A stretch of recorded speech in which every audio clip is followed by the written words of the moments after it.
அஸ்ட்ராலஜியை பொறுத்த வரைக்கும், அதாவது ஜோதிடத்தை பொறுத்த வரைக்கும், ஜோதிடத்தை பயன்படுத்தி நம்மளோட வாழ்க்கையில என்ன சம்பவங்கள் எப்ப நடக்கும், நல்ல சம்பவங்கள் எப்ப நடக்கும், கெட்ட சம்பவங்கள் எப்ப நடக்கும், ஒருத்தருக்கு என்ன கொடுப்பினை இருக்கு, ஒருத்தருக்கு என்ன வேலை கிடைக்கும், எப்ப எந்த வேலை கிடைக்கும், என்ன படிப்பாங்க, திருமணம் ஆகுமா ஆகாதா, நல்ல மனைவி கிடைப்பாங்களா, நல்ல கணவர் கிடைப்பாரா, குழந்தை பாக்கியம் இருக்கா இல்லையா, எப்ப குழந்தை கிடைக்கும், எந்த மாதிரியான திருமண பாக்கியம் அவங்களுக்கு இருக்கு, நோய் எப்ப வரும், கடன் எப்ப வரும், வந்த கடன் எப்ப அடையும், இந்த மாதிரி எல்லாத்தையுமே சொல்லலாம். அம்மாவை பத்தி சொல்லலாம், அப்பாவை பத்தி சொல்லலாம், குழந்தைகளை பத்தி சொல்லலாம், அண்ணன் தம்பி பத்தி சொல்லலாம்.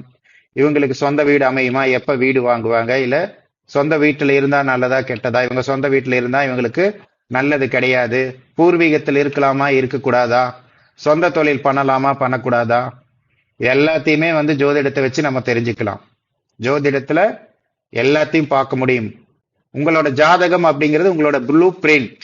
உங்களோட ஜாதகம் அப்படிங்கிறது உங்களோட ப்ளூ பிரிண்ட். எப்படி நீங்க போய் டாக்டர் கிட்ட போய் செக்அப் பண்ணும்போது மெடிக்கல் ரிப்போர்ட் கொடுக்குறாங்கல்ல, பிளட் பிரஷர் அதிகமா இருக்கு, சுகர் அதிகமா இருக்கு, குறைவா இருக்கு, இந்த சத்து அதிகம், இந்த சத்து குறைவு அப்படின்னு சொல்றாங்கல்ல, அந்த மாதிரி நம்ம ஜாதகத்தை பார்க்கும்போது நம்மளுக்கு எந்தெந்த கிரகங்கள் நல்லா இருக்கு, பலவீனமா இருக்கு அப்படிங்கிறத தெரிஞ்சுக்கலாம். அதே மாதிரி தசா புத்திகளை வச்சு நம்ம வாழ்க்கையில எந்த சம்பவம் எப்ப நடக்கும் அப்படிங்கறத தெரிஞ்சுக்கலாம். ராசி கட்டத்தை வச்சு கிரகங்கள் எந்தெந்த ராசியில இருக்கு, எப்படி இருக்கு, அதோட நிலையை வச்சு உங்க வாழ்க்கையில உங்களுக்கு என்னென்னலாம் கொடுப்பனை இருக்கு, நீங்க புத்திசாலியா இல்ல சுமாரான ஆளா, பொருளாதாரத்தை ஈர்க்கக்கூடிய சக்தி இருக்கா, இந்த மாதிரி யாருனால ஆபத்து, குடும்பத்தினால குடும்ப உறுப்பினர்கள் உங்களுக்கு சப்போர்ட் பண்ணுவாங்களா, சப்போர்ட் பண்ண மாட்டாங்களா, இந்த மாதிரி நிறைய சொல்லலாம். சரிங்களா? ஓகே, இப்ப நம்ம ஜோதிடத்தோட பேசிக்கு வந்துடலாம். ஜோதிடத்தை பொறுத்த வரைக்கும் நம்ம இருக்கக்கூடிய பால்வழி மண்டலத்தை 12 பகுதியா பிரிக்கிறாங்க. பிரிச்சு அதை ராசிகளா உருவாக்குறாங்க. இப்ப நான் ஸ்லைடு காட்டுறேன். இப்போ தமிழ்நாட்டை தமிழ்நாட்டுங்கிற ஒரு நிலப்பகுதியை நிறைய பகுதிகளா பிரிச்சு மாவட்டங்களா கொடுத்துருக்காங்க. இந்தியா அப்படிங்கிற ஒரு நிலப்பகுதியை நிறைய பகுதிகளா பிரிச்சு மாநிலங்கள் அப்படிங்கறதுல கொடுத்துருக்காங்க. அதே மாதிரி நம்ம இருக்கக்கூடிய வான்வழி மண்டலத்தை, நம்ம சூரிய குடும்பம் இருக்கக்கூடிய பகுதியை 12ஆ பிரிச்சு அதுக்கு ஒவ்வொரு பகுதிக்கும் ஒவ்வொரு ராசி அப்படிங்கறத கொடுத்துருக்காங்க. இப்ப மேச ராசி அப்படிங்கிறது பாத்தீங்கன்னா அதுதான் முதல் ராசியா வரும். கால புருஷனுக்கு அதுதான் முதல் ராசி. அப்ப அந்த பகுதியில லக்னம் அப்படிங்கிற நீங்க பிறக்கும் போது லக்னம் அந்த பகுதியில இருந்துச்சு அப்படின்னா அதுதான் உங்களோட லக்னம். சந்திரன் மேச ராசியில நீங்க பிறக்கும் போது இருந்துச்சு அப்படின்னா உங்களோட ராசி மேச ராசி. இப்போ எப்பவுமே இந்த ராசி மண்டலத்துக்குள்ள கிரகங்கள் சுத்திட்டே வரும். ஒவ்வொரு கிரகமும் சுத்திட்டே இருக்கும். சூரியன்ல இருந்து ராகு கேது வரைக்கும் 9 கிரகங்கள் இருக்கு. முதல்ல என்னென்ன கிரகங்கள் இருக்குன்னு தெரிஞ்சுக்கலாம். சூரியன், அதிலிருந்து உருவானதுதான் எல்லா கிரகங்களுமே. அடுத்தது சந்திரன், அடுத்தது செவ்வாய், அடுத்தது புதன், அடுத்தது குரு, அடுத்தது சுக்கிரன், அடுத்தது சனி, அடுத்தது ராகு கேது. இதுல சூரியன்ல இருந்து சனி வரைக்கும் இருக்கக்கூடிய 7 கிரகங்களுக்கும் உருவம் இருக்கு. அதை நம்ம பார்க்க முடியும். ராகு கேது அப்படிங்கிறது நிழல் கிரகம். அந்த கிரகங்களுக்கு உருவம் கிடையாது. சூரியனோட நிழல் ராகு, சந்திரனோட நிழல் கேது. அப்போ இந்த சூரியன்ல இருந்து ராகு கேது வரைக்கும் இருக்கக்கூடிய 9 கிரகங்களும் இந்த ராசி கட்டத்துல சுத்திக்கிட்டே இருக்கும். இதுல இந்த கிரகங்களை வருட கிரகங்கள், மாத கிரகங்கள், நாள் கிரகம் அப்படின்னு சொல்லுவாங்க. சூரியன் ஒரு மாசத்துக்கு ஒரு தடவை ஒவ்வொரு ராசி கட்டத்துல இருக்கும். மேசத்துல ஒரு மாசம் இருக்கும், ரிஷபத்துல ஒரு மாசம் இருக்கும். இந்த மாதிரி ஒவ்வொரு ராசி கட்டத்திலும் ஒவ்வொரு மாதம் இருக்கும். சூரியனை பொறுத்த வரைக்கும் ஒரு மாதத்துக்கு ஒரு தடவை மாறும். சந்திரனை பொறுத்த வரைக்கும் 2.25 ஒரு நாளுக்கு ஒரு தடவை மாறும். சுக்கிரனும் ஒரு மாதத்துக்கு ஒரு முறை மாறும். செவ்வாய் 45 நாளுக்கு ஒரு முறை ஒரு ராசி கட்டத்திலிருந்து அடுத்த ராசிக்கு போகும். செவ்வாய் பொறுத்த வரைக்கும் அப்படி இருக்கும். அடுத்தது பாத்தீங்கன்னா உங்களுக்கு வருட கிரகங்கள் சொல்லும் போது குரு 13 மாசம், அதாவது ஒரு வருடம் ஒரு மாதம் இருப்பார் ஒரு ராசி கட்டத்துல. சனி பகவான் 2.5 வருஷம் ஒரு ராசி கட்டத்துல இருப்பார். ஒரு ராசியில இப்ப மீன ராசியில சனி பகவான் இருக்காரு. 2.5 வருஷம் மீன ராசியில இருப்பார். அதுக்கப்புறம் அடுத்த ராசிக்கு போயிடுவார். அடுத்தது ராகு கேது 2 பேரும் 1.5 வருஷம் இருப்பாங்க ஒரு ராசி கட்டத்துல. இவங்க ஆன்டி கிளாக் வைஸ்ல போவாங்க. மற்ற கிரகங்கள் எல்லாமே கிளாக் வைஸ்ல போகும். இடத்திலிருந்து வலதுபுறமா நகர்ந்துட்டு போகும் ஒவ்வொரு ராசிக்கும். ஆனா ராகு கேதுகள் மட்டும் இடத்திலிருந்து வலது புறமா போக மாட்டாங்க. ஆன்டி கிளாக் வைஸ்ல போவாங்க. சரிங்களா? இதுதான் கிரகங்களோட பேசிக். இப்ப நீங்க இந்த சூட்சும பயிற்சியில கலந்துக்கிறவங்க அடிப்படையா தெரிஞ்சுக்க வேண்டியது என்னன்னா ரெண்டு விஷயம்தான். இந்த ராசி கட்டங்களை தெரியணும். இந்த ராசி கட்டங்களை உங்களோட லக்னம் எது, உங்களோட ராசி எதுன்னு தெரியணும். இது மட்டும் தெரிஞ்சா போதும். மற்றதெல்லாம் நீங்க தெரியணும்னு அவசியம் இல்லை. இது தெரிஞ்சாலே போதும். நிறைய சூட்சும பயிற்சியில நிறைய இது கொடுப்போம் உங்களுக்கு. அதெல்லாம் ரொம்ப யூஸ்ஃபுல்லா இருக்கும். அதுக்கு இவ்வளவுதான் பேசிக். இப்ப இன்னைக்கு நம்ம நடக்கக்கூடிய பாடத்துல வரக்கூடியதெல்லாம் தெரிஞ்சா பிளஸ், தெரியலனா ஒன்னும் மைனஸ் எல்லாம் கிடையாது. ஓகேங்களா? ஓகே, இப்ப நம்ம ராசி வீடுகளை பார்த்தோம். ராசி வீடுகள் அப்படிங்கிறது நம்ம இருக்கக்கூடிய வான்வெளி மண்டலத்தை, நம்ம சூரிய குடும்பம் இருக்கக்கூடிய வான்வெளி மண்டலத்தை 12 பகுதியா பிரிச்சு ஒவ்வொரு பகுதிக்கும் ஒரு பேரை கொடுக்கறாங்க. மேசம், ரிஷபம், மிதுனம், கடகம், சிம்மம், கன்னி, துலாம், விருச்சகம், தனுசு, மகரம், கும்பம், மீனம், இந்த மாதிரி பேர்களை கொடுக்கறாங்க. அந்த பகுதியில கிரகங்கள் சுத்திக்கிட்டே இருக்கும். அப்போ எந்த இடத்துல நம்ம பிறக்கும் போது லக்னம் அப்படின்னு சொல்லக்கூடிய இது விழுகுதோ, லக்னம் புள்ளி விழுகுதோ, அதுதான் உங்களோட லக்னம். மேசத்துல நீங்க பிறக்கும் போது லக்னம் இருந்துச்சுன்னா அது உங்களோட லக்னம். ரிஷபத்துல இருந்தா அதுதான் உங்களோட லக்னம். இந்த மாதிரி ஒவ்வொரு ராசி கட்டத்திலையும் நீங்க பிறக்கக்கூடிய ஜாதகத்துல லான்னு போட்டிருப்பாங்க, இல்லாட்டி லக், இல்லாட்டி லக்னம் போட்டிருப்பாங்க. அதுதான் உங்களோட லக்னம். அதே மாதிரி இந்த ராசி கட்டத்துல நீங்க பிறக்கக்கூடிய நாள்ல, அந்த டைம்ல சந்திரன் எங்க இருக்காரோ, எந்த ராசி வீட்டுல இருக்காரோ அந்த ராசி வீடு தான் உங்களோட ராசி. இப்ப சந்திரன் உங்களோட ஜாதகத்துல மேசத்துல சந்திரன் போட்டிருந்தானா நீங்க மேச ராசி. கடகத்துல சந்திரன் போட்டிருந்துச்சுன்னா உங்களோட ராசி கடக ராசி. இதே விருச்சிகத்துல போட்டிருந்தா விருச்சிக ராசி. மகரம், கும்பம், இது மாதிரி எந்த ராசியில சந்திரன் போட்டிருக்கோ அதுதான் உங்களோட ராசி. இந்த கான்செப்ட் புரிஞ்சுதா? ஓகே, லக்னம் பாக்குறது ரொம்ப முக்கியம். லக்னம் பாக்குறது புரிஞ்சிருச்சா எல்லாத்துக்கும்? உங்களோட ஜாதகத்தை எடுத்து பாத்தீங்கன்னா அந்த ஜாதகத்துல இந்த 12 கட்டங்கள் போட்டிருக்கும். இந்த பேரெல்லாம் அதுல கொடுத்திருக்க மாட்டாங்க. பேரெல்லாம் கொடுத்திருக்க மாட்டாங்க. இந்த சார்ட் ஆல்ரெடி குரூப்ல போட்டோம். அந்த சார்ட் படி எழுதி வச்சுக்கோங்க. எழுதி வச்சுட்டீங்கன்னா உங்களுக்கு எந்த இடத்துல லக்னம் போட்டிருக்கோ அதை நீங்க உங்களோட லக்னம் எடுத்துக்கலாம். இப்ப இதுல பாருங்க, லக்னம் அப்படிங்கிறது மீன ராசியில போட்டிருக்கா? மீன ராசியில லக்னம் அப்படின்னு போட்டிருக்கும். அப்ப இது மீன லக்னம்னு அர்த்தம். இந்த ஜாதகருக்கு மீன லக்னம்னு அர்த்தம். இதுவே லக்னம் அப்படிங்கிறது இந்த கட்டத்துல போட்டிருக்குன்னா மேச லக்னம். லக்னம்ங்கிறது ரிஷபத்துல போட்டிருந்துச்சுன்னா அவங்களுக்கு ரிஷப லக்னம். இதுதான் பேசிக். ஓகே, மியூட் பண்ணிக்கோங்க. டவுட் இருந்தா மட்டும் கேளுங்க.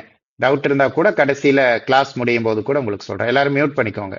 இப்ப லக்னம் அப்படிங்கிறது உங்களுக்கு எந்த ராசி கட்டத்துல வருதோ அதுதான் உங்க லக்னம். அது உங்களோட முதல் வீடு.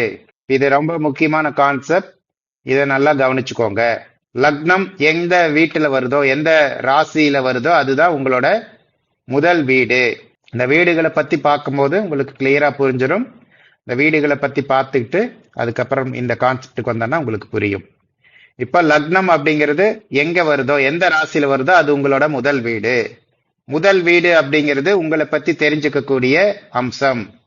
உங்க ஜாதகத்துல எந்த இடத்துல லக்னம் வருதோ அந்த லக்னத்தை பேஸ் பண்ணி உங்களோட குடுப்பனை, உங்க வாழ்க்கையில உங்களுக்கு நல்லது எவ்வளவு நடக்கும், கெட்டது எவ்வளவு நடக்கும், நல்ல தசாபுத்தி காலங்கள்ல நிறைய நல்லது நடக்குமா இல்ல கொஞ்சம் தான் நல்லது நடக்குமா, உங்களோட ஆரோக்கியம், உங்களோட ஆயுள், உங்களோட அறிவு, உங்களோட திறமை, உங்களோட அதிர்ஷ்டம், உங்களோட நல்ல எண்ணம், கெட்ட எண்ணம், உங்களோட சுறுசுறுப்பு, உங்களோட சோம்பேறித்தனம், இந்த மாதிரி உங்களை பத்தியான எல்லா விஷயங்களும் லக்னம் தான் குறிக்கும். அப்ப லக்னம் ஒருத்தவங்களுக்கு நல்லா இருந்துச்சுன்னா உங்களுக்கு கெட்ட தசை நடந்தாலும் பெரிதா கெடு பலன்கள் கிடைக்காது. லக்னம் பலவீனமா இருந்துச்சுன்னா நல்ல தசை நடந்தா கூட பெரிய நல்ல பலன்களை அனுபவிக்க முடியாது. லக்னம் அப்படிங்கிறது முழுக்க முழுக்க ஜாதகத்துல உங்களை பத்தி குறிக்கக்கூடிய ஒரு வீடு. லக்னத்துக்கு அடுத்து வரக்கூடிய வீடு 2ஆம் வீடு. அது எந்த லக்னமா இருந்தாலும் சரி, லக்னத்துக்கு அடுத்து வரக்கூடிய வீடு. இந்த கட்டத்துல லக்னம் அப்படிங்கிறது மீனம் அப்படிங்கிற ராசியை குறிக்குது. அப்ப மீன லக்னம். இவங்களுக்கு அடுத்த வீடு எது வருது? மேசம். 2ஆம் வீடுங்கிறது மேசம். ஒவ்வொரு வீட்டுக்கும் ஒவ்வொரு தன்மைய நமக்கு கொடுக்கக்கூடிய அம்சங்கள் இருக்கு. இதே மாதிரி இதுக்கு அடுத்து வரக்கூடிய வீடு ரிஷபம். இது 3ஆம் வீடா வரும். இந்த மாதிரி லக்னம் எங்க இருக்கோ அவங்களுக்கு அடுத்த வீடு 2ஆம் வீடு, அதுக்கு அடுத்த வீடு 3ஆம் வீடு, அப்படியே வரிசையா 12 வீடுகள் வரும். ஒவ்வொரு வீடுகளுக்கும் ஒரு குறிப்பிட்ட குணம் இருக்கும். அதன்படிதான் நம்ம வாழ்க்கையில சம்பவங்கள் நடக்கும். அந்த வீடு எப்படி இருக்குன்னு பார்த்துக்கிட்டு அதுக்கு தகுந்த மாதிரியான சம்பவங்கள் நம்ம கிடைக்கும் கிடைக்காதுங்கிறத தெரிஞ்சுக்கலாம். இதுல பாருங்க, இதுல லக்னம் அப்படிங்கிறது மேசத்துல வந்திருக்கு. அப்ப இந்த கட்டத்துக்கு மேசம் தான் உங்களோட லக்னம். இவங்களோட 2ஆவது வீடு பார்த்தீங்கன்னா ரிஷபம் வரும். 3ஆவது வீடு மிதுனம், 4ஆம் வீடு கடகம், 5ஆம் வீடு சிம்மம். இந்த மாதிரி வரிசையா 12 வீடுகள் வரும். மேசம் லக்னமா வந்துச்சுன்னா ரெண்டாவது வீடு வந்து ரிஷபம் வரும், மூணாவது வீடு மிதுனம் வரும். இன்னொரு உதாரணம் பார்க்கலாம். இதுல பாத்தீங்கன்னா கடகத்துல வந்து லக்னம் இருக்கு, லக்னம் போட்டிருக்கு பாருங்க, கடகம். அப்ப இவங்களுக்கு வந்து முதல் வீடு கடகம். கடகத்தில் இருக்கக்கூடிய கிரகம் இல்லைனாலும் அந்த ஒரு குறிப்பிட்ட வீட்டுக்கே ஒரு குறிப்பிட்ட தன்மை இருக்கும். அதை பேஸ் பண்ணி நம்ம பார்க்கணும். அதுக்கப்புறம் இந்த முதல் வீடு கடகமா வந்திருக்கனால ரெண்டாம் வீடு சிம்மம், மூணாம் வீடு கன்னி, இந்த மாதிரி வரும். இதுதான் பேசிக். இதை தெரிஞ்சுக்கிட்டீங்கன்னா தான் அடுத்த கட்டத்துக்கு நீங்க போக முடியும். ஓகே, இப்ப நம்ம ஒவ்வொரு வீடுகளுக்குரிய குணங்களை சுருக்கமா பார்த்துடலாம். ஓகே, முதல்ல லக்னத்தை பார்க்கலாம். லக்னத்தை பேஸ் பண்ணி ஒருத்தரோட தோற்றம், அவரோட குணம், அவரோட புகழ், கௌரவம், அந்தஸ்து இதெல்லாம் தெரிஞ்சுக்கலாம். அவருக்கான இயல்பான குணங்கள் என்ன இருக்கு அப்படின்னு பார்த்துக்கலாம். அவரோட ஆரோக்கியம், அவரோட உடல் அமைப்பு, இது எல்லாத்தையுமே பார்த்துக்கலாம். சரிங்களா? மற்றபடி அவரோட தலைப்பகுதியை முக்கியமா குறிக்கக்கூடியது, அவரோட மூளையை பத்தி தெரிஞ்சுக்கிறது, பீனியல் சுரபி, பிட்யூட்டரி சுரபி, நோய் எதிர்ப்பு சக்தி, இந்த மாதிரி நிறைய தெரிஞ்சுக்கலாம். ஒரே ஒரு வீட்டை வச்சு 1 மணி நேரம் கிளாஸ் எடுக்கலாம். அதெல்லாம் பின்னாடி தனித்தனியா ஒவ்வொரு பாவத்துக்கும், இதை வந்து பாவம் சொல்லுவாங்க, வீடுன்னு சொல்லுவாங்க. சரிங்களா? அப்படி நம்ம பின்னாடி வரக்கூடிய கிளாஸ்ல டீட்டெயிலா ஒவ்வொரு பாவத்தையும் நம்ம டீட்டெயிலா பார்க்கலாம். அடுத்தது 2வது வீடு. லக்னத்திலிருந்து அடுத்து வரக்கூடிய ராசி கட்டம் 2ஆம் வீடு. 2ஆம் வீடுங்கிறது ஒருத்தரோட தனஸ்தானம் சொல்லுவாங்க.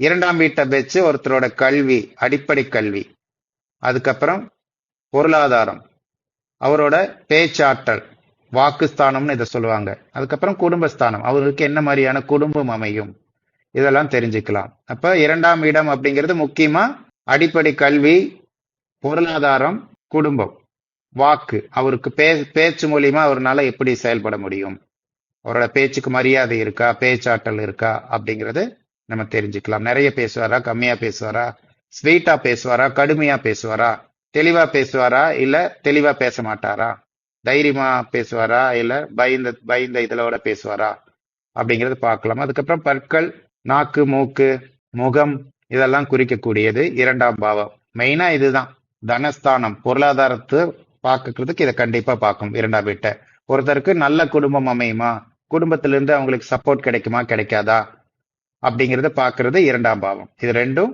ரொம்ப முக்கியம். அடுத்தது 3ஆம் பாவம். லக்னத்திலிருந்து வரக்கூடிய 3ஆம் இடம் வந்து அவங்களுக்கு 3ஆம் வீடு. இது எது குறிக்குது அப்படின்னா அவங்களோட இளைய சகோதரர் சகோதரியை குறிக்கக்கூடிய வீடு. ஒருத்தரோட தைரியம், வீரியம், போராட்ட குணம், முயற்சி, இதுக்கு பேரே முயற்சி ஸ்தானம், இவங்களுக்கு மாற்றத்தை குறிக்கக்கூடிய வீடு. அதனால 3ஆம் இடம் அப்படிங்கிறது ஒருத்தங்களுக்குரிய தாம்பத்திய செயல்பாடு. தாம்பத்தியத்துல அவங்களுக்கு எவ்வளவு சக்தி இருக்கு, தாம்பத்தியத்தில் ஈடுபாடு இருக்குமா, ஈடுபாடு இல்லையா, வீக்கா இருப்பாங்களா, ஸ்ட்ராங்கா இருப்பாங்களா, அதை வந்து குறிக்கக்கூடிய வீடு. முக்கியமா இதுதான் முயற்சி, இளைய சகோதரர் சகோதரிகள், தைரியம், வெற்றி, வைராகியம், போராட்ட குணம்.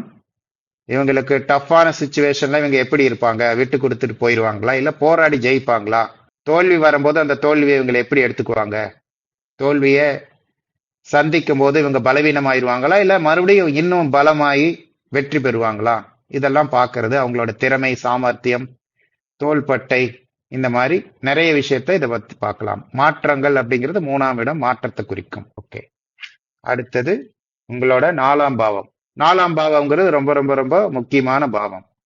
உயிர் காரத்துவத்துல உங்களோட தாயை குறிக்கக்கூடிய வீடு. ஒருத்தரோட 4வது வீட்டை வச்சு அவங்களுக்கு தாயினால ஆதாயம் கிடைக்குமா, கிடைக்காதான்னு பார்த்துக்கலாம். தாய்க்கான காரகன் சந்திரன்.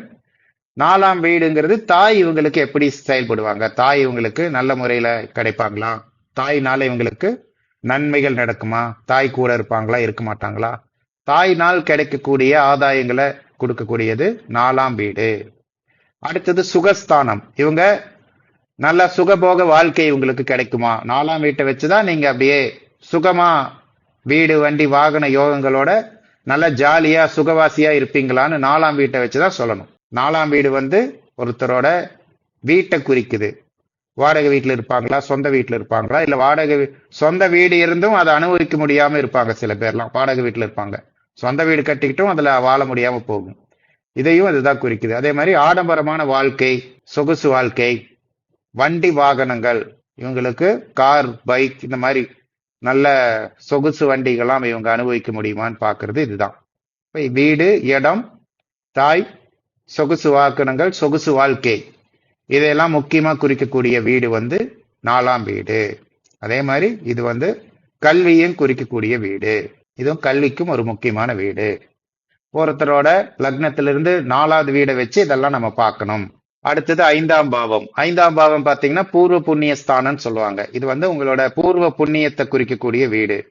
உங்களுக்கு லக்னத்திலிருந்து வரக்கூடிய 5ஆம் வீடு வந்து உங்களுக்கு பூர்வ புண்ணிய ஸ்தானம் அப்படின்னு சொல்லக்கூடிய 5ஆம் வீடு. இப்ப இதுல இருக்கக்கூடிய கிரகங்கள், இதை பார்க்கக்கூடிய கிரகங்கள், இதையெல்லாம் பேஸ் பண்ணி தான் உங்களுக்கு லக் இருக்கா இல்லையாங்கிறது தெரிஞ்சுக்கலாம். குலதெய்வங்களோட அனுகூலம் உங்களுக்கு கிடைக்குமா இல்லையான்னு பார்த்துக்கலாம். முக்கியமா இது குழந்தை பாக்கியத்தை கொடுக்கக்கூடிய வீடு. குழந்தை ஒருத்தங்களுக்கு பிறக்குமா பிறக்காதா, என்ன மாதிரி குழந்தை பிறக்கும், குழந்தை பிறந்ததுக்கு அப்புறம் அதிர்ஷ்டம் இருக்குமா இல்லையா, குழந்தையினால உங்களுக்கு நன்மைகள் நடக்குமா நடக்காதா, குழந்தைகள் வந்து உங்களுக்கு மகிழ்ச்சி தரக்கூடிய குழந்தைகளா இருப்பாங்களா இல்ல துன்பத்தை தரக்கூடிய குழந்தைகளா இருப்பாங்களா அப்படிங்கறதெல்லாம் உங்களோட லக்னத்திலிருந்து 5வது வீடை வந்து நம்ம பார்க்கணும். அதுக்கப்புறம் இதுல வந்து முக்கியமா காதலை குறிக்கக்கூடிய வீடு. காதல், இதுல இருக்கக்கூடிய கிரகங்கள், சில கிரகங்கள்லாம் வந்து காதலை கொடுக்கும். அந்த காதல் சக்சஸ் ஆகுமா ஆகாதாங்கிறது வேற பாவத்தை, 7ஆம் பாவத்தை வச்சு நம்ம பார்க்கணும். அதுக்கப்புறம் ஒருத்தர் கற்றுக்கொள்ளக்கூடிய வித்தைகளை குறிக்கக்கூடிய பாவம் இதுதான். ஒருத்தங்கள் என்ன மாதிரி கற்றுக்கொள்ளக்கூடிய திறமை இருக்கு அப்படிங்கிறது இதை வச்சு நம்ம தெரிஞ்சுக்கலாம். சரிங்களா? இது வந்து முழுக்க முழுக்க கலை சம்பந்தப்பட்ட திறமைகளுக்குரிய பாவம். கலை சம்பந்தப்பட்ட திறமை, ஆர்ட் அப்படின்னு சொல்றாங்களா, பாட்டு பாடுறது, டான்ஸ் ஆடுறது, ஓவியம், ஜோதிடம் கூட ஒரு கலை தான். இது மாதிரி கலை சம்பந்தப்பட்ட விஷயங்களுக்கு, ஆன்மீகம் சம்பந்தப்பட்ட நிறைய விஷயங்கள், குலதெய்வம், அடுத்தது குழந்தை பாக்கியம், பூர்வ புண்ணியம், லக், இதுக்கெல்லாம் வந்து இந்த 5ஆம் வீட்டை வச்சு நம்ம பார்க்கணும். அடுத்தது 6ஆம் பாவம். 6ஆம் பாவத்தை பொறுத்த வரைக்கும் உயிர்காரத்துவத்துல தாய் மாமனை குறிக்கக்கூடிய வீடு. அதுக்கப்புறம் மெயினா நெகட்டிவ் தான் வரும். கடன், எதிரி, நோய், வம்பு, வழக்கு, இந்த மாதிரி நெகட்டிவான விஷயங்களை பார்க்கக்கூடிய இடம் வந்து 6ஆம் வீடு. 6ஆம் வீட்டுல ஒரு கிரகம் இருக்கு, அந்த கிரகத்தோட தசா புத்தி நடந்துச்சுன்னா உங்களுக்கு கடன் வாங்கக்கூடிய அமைப்பு இருக்கு. இதெல்லாம் அந்த குறிப்பிட்ட வயசுக்கு தகுந்த மாதிரி பார்க்கணும். ஜோதிடத்தை பொறுத்த வரைக்கும் யாரு ஜாதகத்தை நம்ம பார்க்கறோமோ அவங்களுக்கு என்ன வயசு அப்படிங்கறத பொறுத்து நம்ம பார்க்கணும். குழந்தையா இருந்துச்சுன்னா குழந்தைக்கு ஏதாவது உடல்நிலை சரியில்லாம போகும் அந்த காலகட்டத்துல. பெரியவங்களானதுக்கு அப்புறம் தானே கடன் எல்லாம் வரும். இப்ப அதை பார்க்கணும். எந்த வயசுல அவங்களுக்கு தசா புத்தி வருதோ அதை வச்சு நம்ம பலன் சொல்லணும். மற்றபடி இதுல நல்ல விஷயம்னு பாத்தீங்கன்னா வேலை. ஒருத்தருக்கு வேலையை குறிக்கக்கூடிய பாவம் வீடு 6ஆம் வீடு. லக்னத்திலிருந்து 6வது இருக்கக்கூடிய இடம் தான் உங்களோட வேலை. என்ன மாதிரி வேலை உங்களுக்கு கிடைக்கும் அப்படிங்கறத இதை வச்சு பார்க்கலாம். அதுக்கப்புறம் போட்டி தேர்வுகளுக்கு குறிக்கக்கூடிய வீடு. போட்டி தேர்வுகளை வெற்றி கிடைக்கணும்னா இந்த வீடு பலமா இருக்கணும், சுப கிரகங்கள் இருக்கணும். அப்பதான் நீங்க போட்டி தேர்வுகளை வெற்றி பெற முடியும். போட்டினாலே உங்களுக்கு 6ஆம் வீடுங்கிறது வந்துடும். மற்றபடி இதுல எல்லாமே நெகட்டிவ் தான் இருக்கும். கடன், எதிரி, நோய், வம்பு, வழக்கு, கோர்ட்டு கேஸ், ஜெயில் தண்டனை, இந்த மாதிரி தேவையில்லாதது இதெல்லாம் இருக்கோ எல்லாமே இதைத்தான் குறிக்கும். சரிங்களா? ஓகே, இதெல்லாம் தனித்தனியா ஒவ்வொரு பாவத்துக்கும் நம்ம வீடியோவா போடுறோம், கிளாஸும் எடுக்கிறோம். அடுத்தது 7ஆம் பாவம், 7ஆம் வீடு. 7ஆம் வீடுங்கிறது ரொம்ப முக்கியமானது. எதுன்னா திருமணம், சமுதாய தொடர்பு, அதுக்கப்புறம் கூட்டு தொழில், இதெல்லாம் குறிக்கக்கூடிய வீடு. அதுல நீங்க பாத்தீங்கன்னா மெயினா உங்களுக்கு திருமணம் அப்படின்னால 7ஆம் வீட்டை பார்க்கணும். 7ஆம் வீட்டுல என்ன கிரகம் இருக்கு, எந்த கிரகம் பார்க்குது, 7ஆம் வீட்டோட அதிபதி எப்படி இருக்காரு அப்படிங்கறதெல்லாம் நம்ம திருமணத்துக்காக பார்க்கிறோம். பாவ கிரகங்கள் அதுல நிறைய இருக்கும்போது திருமணம் லேட் ஆகும், தடை தாமதம் திருமணத்துல வரும். அதே மாதிரி உங்களோட கூட்டாளிகள், பங்காளிகள், உங்களோட வியாபாரம், 7ஆம் பாவம் 7ஆம் வீடுங்கிறது ஓன் பிசினஸ் குறிக்கக்கூடியது. அதாவது சுய தொழில், ஒரு 4-5 பேர்த்து வச்சு செய்யக்கூடிய பிசினஸ், பெரிய பிசினஸ் கிடையாது. 100 பேர் 200 பேர் சேர்ந்து பண்ணக்கூடிய பிசினஸ்க்கு 7ஆம் வீடு வராது. அதனால 2-3 பேர் சேர்ந்து செல்ஃப் எம்ப்ளாய்டுன்னு சொல்லுவாங்கல்ல, நம்ம ஓனரா இருப்போம், நம்ம கீழே ஒருத்தர் 2 பேர் வேலை செய்வாங்க, அந்த மாதிரி சுய தொழிலை குறிக்கக்கூடியது, நீங்களே முதலீடு பண்ணி செய்யக்கூடிய தொழிலை குறிக்கக்கூடியது 7ஆம் வீடு. மற்றபடி இதுல நண்பர்கள் எல்லாம் குறிக்கக்கூடியது, உறவினர்களை. அதனால சமுதாய தொடர்புக்கு இதுதான். சரிங்களா? இதை வச்சு நீங்க சமுதாயத்திலிருந்து உங்களுக்கு சப்போர்ட் கிடைக்குமா கிடைக்காதாங்கிறது தெரிஞ்சுக்கலாம். நல்ல நண்பர்கள் இருப்பாங்களா, நல்ல கூட்டாளிகள் இருப்பாங்களா, நல்ல வாழ்க்கை துணை கிடைக்குமா, இதுவும் தாம்பத்தியத்துக்குரிய ஒரு பாவம். சரிங்களா? ஓகே, அடுத்தது 8ஆம் வீடு. 8ஆம் வீட்டை பொறுத்த வரைக்கும் பாசிட்டிவானதை முதல்ல பார்த்தலாம். பாசிட்டிவ்னு சொல்லும்போது திடீர் அதிர்ஷ்டம், உங்களோட உழைப்பு இல்லாம உங்களுக்கு வரக்கூடிய வருமானங்களை குறிக்கக்கூடியது. நீங்க எந்த ஒரு உழைப்பும் பண்ணிருக்க மாட்டீங்க, ஆனா உங்களுக்கு வருமானம் வரும். திடீர்னு வரக்கூடிய அதிர்ஷ்டங்களை குறிக்கக்கூடியது. உழைக்காம வரக்கூடிய பணம். மற்றபடியா பாத்தீங்கன்னா உங்களோட வாழ்க்கையில நடக்கக்கூடிய நெகட்டிவான விஷயங்களுக்கு எல்லாத்துக்கும் இதுதான் காரணமா இருக்கும். இன்னொரு பாசிட்டிவ் என்னன்னா, இந்த வீடு ரகசியங்களை கண்டுபிடிக்கக்கூடிய வீடு. யாருக்கும் தெரியாத விஷயங்களை, சமுதாயத்துக்கும் மற்ற மனிதர்களோ தொடாத விஷயங்களை தொடணும், கண்டுபிடிக்கணும்னா இந்த வீடு சப்போர்ட் பண்ணும். முழுக்க முழுக்க எல்லா விதமான ரகசியங்களும், உடல் ரீதியான, மன ரீதியான, பிரபஞ்ச ரீதியான, ஆன்மீகம், அறிவியல், ஜோதிடம், எல்லா விதமான ரகசியங்களுக்கும் இந்த வீடு தான். அது ஒண்ணு பாசிட்டிவ். மற்றபடி திடீர் அதிர்ஷ்டம் வந்து பாசிட்டிவ். மற்றபடி எல்லாமே நெகட்டிவ் தான். செய்யாத தப்புக்கு தண்டனை அனுபவிக்கிறது, செய்யாத குற்றங்களுக்கு தண்டனை அனுபவிக்கிறது. அதே மாதிரி நீங்களே வந்து சமுதாயத்துக்கு எதிரான வேலைகளை செய்யறது, எதெல்லாம் தீய வழிகளோ எல்லா வழிகளையும் செயல்படுறது, தீய பழக்க வழக்கங்கள். இதுலயும் கடன், எதிரி, நோய், வம்பு வழக்கு, மரணம், கொலை, குற்றம், சமுதாயத்துக்கு எதிரான என்னென்ன பண்றதோ எல்லாம் வரும். விபத்துக்கள், எல்லா விதமான நெகட்டிவும் 8ஆம் வீட்டுல தான் ஒளிஞ்சிருக்கு. பாசிட்டிவ்னா 2 தான். திடீர் அதிர்ஷ்டம், ரகசியங்களை கண்டறிதல். இதுல நம்ம என்ன தெரிஞ்சுக்கணும்னா, இந்த மாதிரி 8ஆம் அதிபதி தசை நடத்தும் போது எனர்ஜியை கன்வெர்ட் பண்ணிடணும், டைவெர்ட் பண்ணணும். எல்லா வீடுகளுக்கும் எல்லா கிரகங்களுக்கும் 2 விதமான தன்மைகள் இருக்கும். நல்ல தன்மைகள், கெட்ட தன்மைகள். அதோட எனர்ஜியை வந்து செலவு பண்ணணும், அவ்வளவுதான். அப்ப அந்தந்த வீட்டுக்கோ அந்தந்த கிரகத்துக்கோ இருக்கக்கூடிய பாசிட்டிவ் சைட்ல நம்ம அதை செலவு பண்ண வைக்கணும். இப்ப 8ஆம் அதிபதி தசை இருந்துச்சு, நடக்குது அப்படின்னா நீங்க ஏதோ யாருக்கும் தெரியாத விஷயங்களை கண்டுபிடிக்கணும். இப்ப ஜோதிடம்லாம் கத்துக்கலாம். பெருசா யாரும் ஃபோக்கஸ் பண்ணாத விஷயங்களை, தொல்பொருள் ஆராய்ச்சி,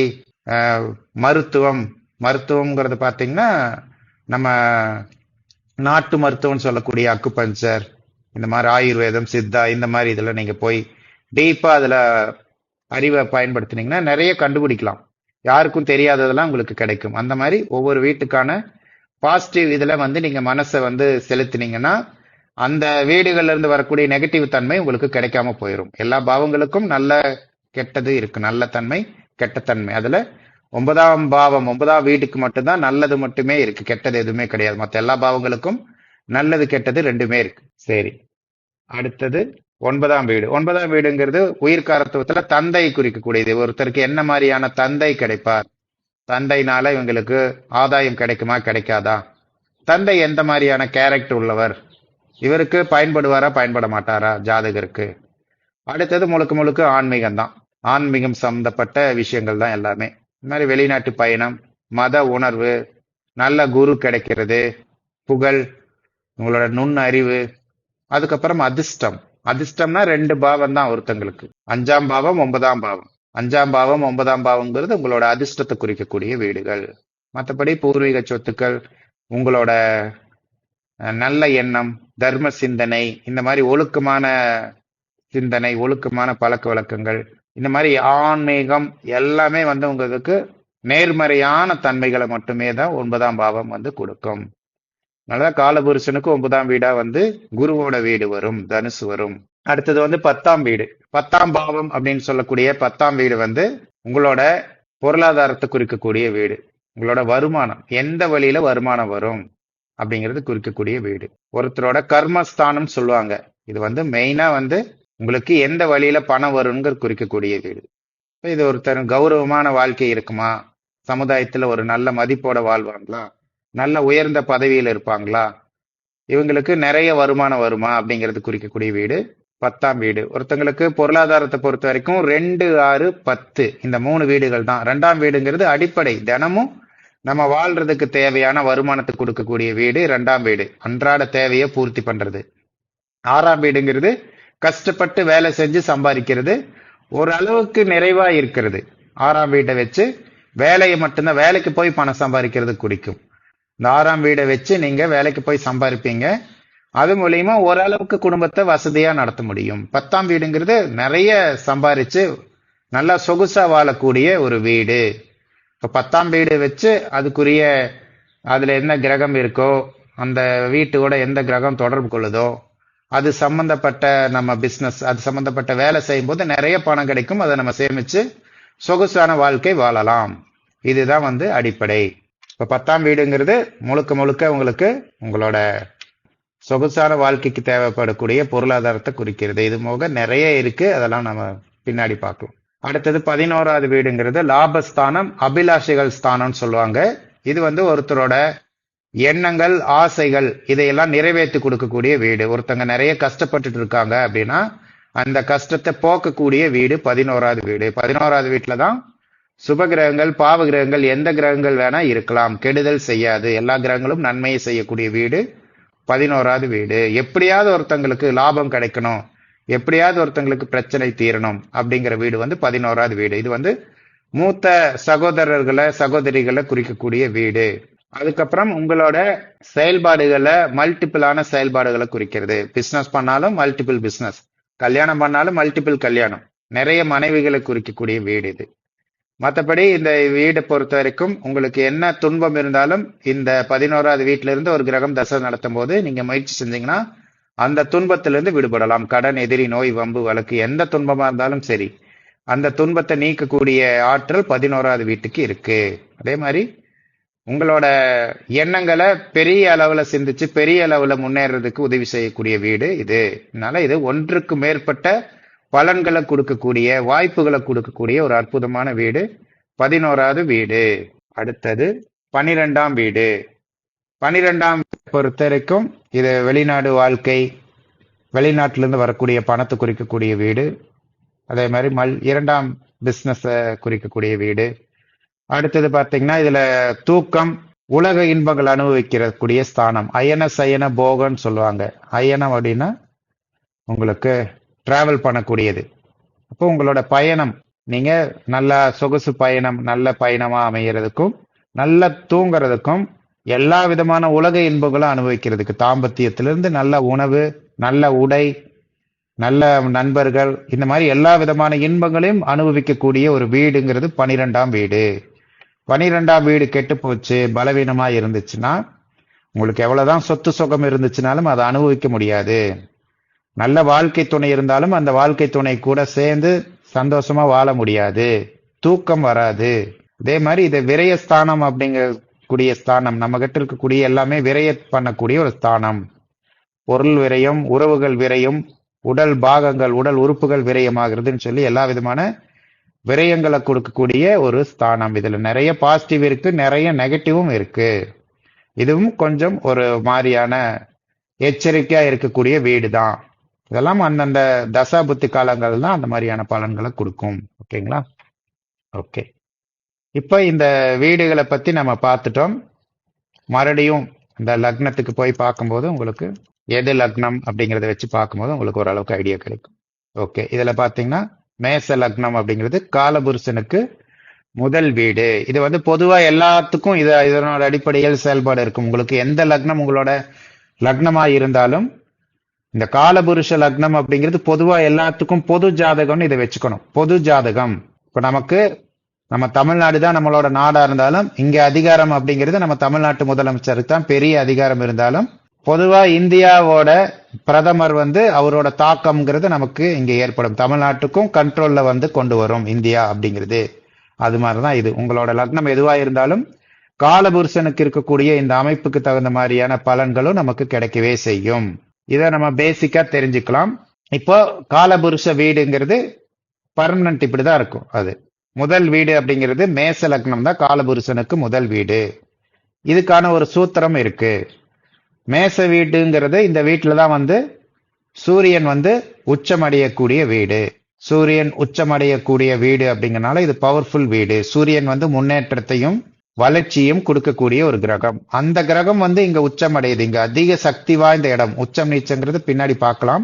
இப்ப முதல்ல அதுக்கு முன்னாடி உங்களுக்கு ஒவ்வொரு கிரகத்துக்குமான ஆதிபத்தியத்தை பார்த்துக்கலாம். அதுக்கப்புறம் காலபுருஷ வீட்டை பார்க்கலாம். ஓகே, இப்ப முதல்ல நம்ம ஒவ்வொரு இதையும் பார்க்கலாம். இந்த ராசி கட்டத்துல 12 ராசி கட்டங்கள் இருக்கு. இந்த ராசி கட்டத்துல இருக்கக்கூடிய வீடுகளுக்கு அதிபதி அப்படின்னு சொல்லி இருப்பாங்க. அதிபதிகள் சொன்னா ஓனர்னு அர்த்தம். இந்த வீட்டுக்கு ஓனர். இதுல பாத்தீங்கன்னா மொத்தம் 7 கிரகங்கள் தான் இருப்பாங்க. 7 கிரகங்கள்ல சூரியன் சந்திரனை தவிர மற்ற 5 கிரகங்களுக்கும் 2 வீடுகள் கொடுக்கப்பட்டிருக்கும். சூரியனுக்கும் சந்திரனுக்கும் ஒரே ஒரு வீடு தான் கொடுத்திருப்பாங்க. மற்ற 5 கிரகங்களுக்கும் ரெண்டு ரெண்டு வீடு கொடுத்திருப்பாங்க. இதுல ராகு கேதுக்கு வந்து வீடு கிடையாது. ஜாதகத்துல ராகு கேது எந்த ராசி கட்டத்துல இருக்காங்களோ அது அவங்க சொந்த வீடா எடுத்துக்குவாங்க. அவங்களுக்கு சொந்த வீடுன்னு பொதுவா ராசி கட்டத்துல எதுவுமே கிடையாது. அந்த வகையில இந்த வீடுகளுக்குரிய அதிபதிகள் சொல்லக்கூடிய ஓனர் எப்படி அமைச்சிருக்காங்க அப்படின்னா, நீங்க நம்ம இருக்கக்கூடிய சூரிய குடும்பத்துல சூரியனுக்கு மிக நெருக்கத்தில் இருக்கக்கூடிய கிரகம் எதுன்னு பாத்தீங்கன்னா புதன். அப்ப இங்க சூரியனோட வீடு எதுன்னா சிம்மம். இப்ப சூரியனோட வீட்டுக்கு பக்கத்தில் இருக்கக்கூடிய வீடு எதுன்னா முதல் வீடு புதன். அப்ப சூரியனுக்கு நம்மளோட சூரிய வளிமண்டலத்துல பாத்தீங்கன்னா சூரிய குடும்பத்துல சூரியனுக்கு மிக நெருக்கத்தில் இருக்கக்கூடிய முதல் கிரகம் புதன். சூரியனுக்கு அடுத்து இரண்டாவது இருக்கக்கூடிய கிரகம் சுக்கிரன். சுக்கிரன்னா வெள்ளிக்கிழமைக்குரிய கிரகம் வந்து சுக்கிரன். அப்ப சூரியனுக்கு இரண்டாவதா இருக்கக்கூடிய கிரகம் சுக்கிரன். அதனால சுக்கிரனோட வீடு இரண்டாம் வீடா வந்துச்சு. சூரியனுக்கு அடுத்து 3ஆம் வட்டப்பாதையில் இருக்கக்கூடிய கிரகம் செவ்வாய். அதனால 3ஆம் வீடு சூரியனுக்கு அடுத்து வரக்கூடிய 3ஆம் வீடா செவ்வாயை கொடுத்தாங்க, செவ்வாய்க்குரிய வீடா கொடுத்தாங்க. அடுத்தது சூரியனுக்கு 4வது வட்டப்பாதையில் இருக்கக்கூடியது குரு.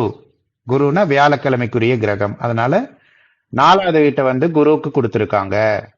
கடைசியா 5வது வட்டப்பாதையில் இருக்கக்கூடிய கிரகம் சூரியனுக்கு 5வது வட்டப்பாதையில் இருக்கக்கூடிய கிரகம் வந்து சனி. அதனால சனி வந்து 5வது வீடா கொடுத்திருக்காங்க. சனி பகவானுக்குரிய வீடு 5வது வீடு.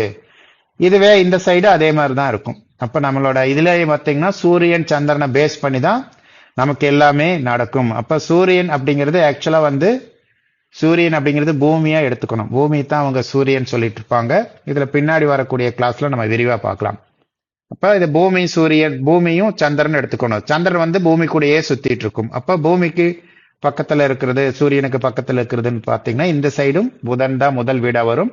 இங்க 2வது சுக்கிரனோட வீடு, 3வது செவ்வாயோட வீடு, 4வது குரு, 5வது வந்து சனியோட வீடு. அப்ப இங்க இருக்கிறது அப்படியே டிக்டோவா இந்த சைடு வரும். அப்படியே மிரர் பண்ணா எப்படி இருக்குமோ அப்படித்தான் இருக்கும்.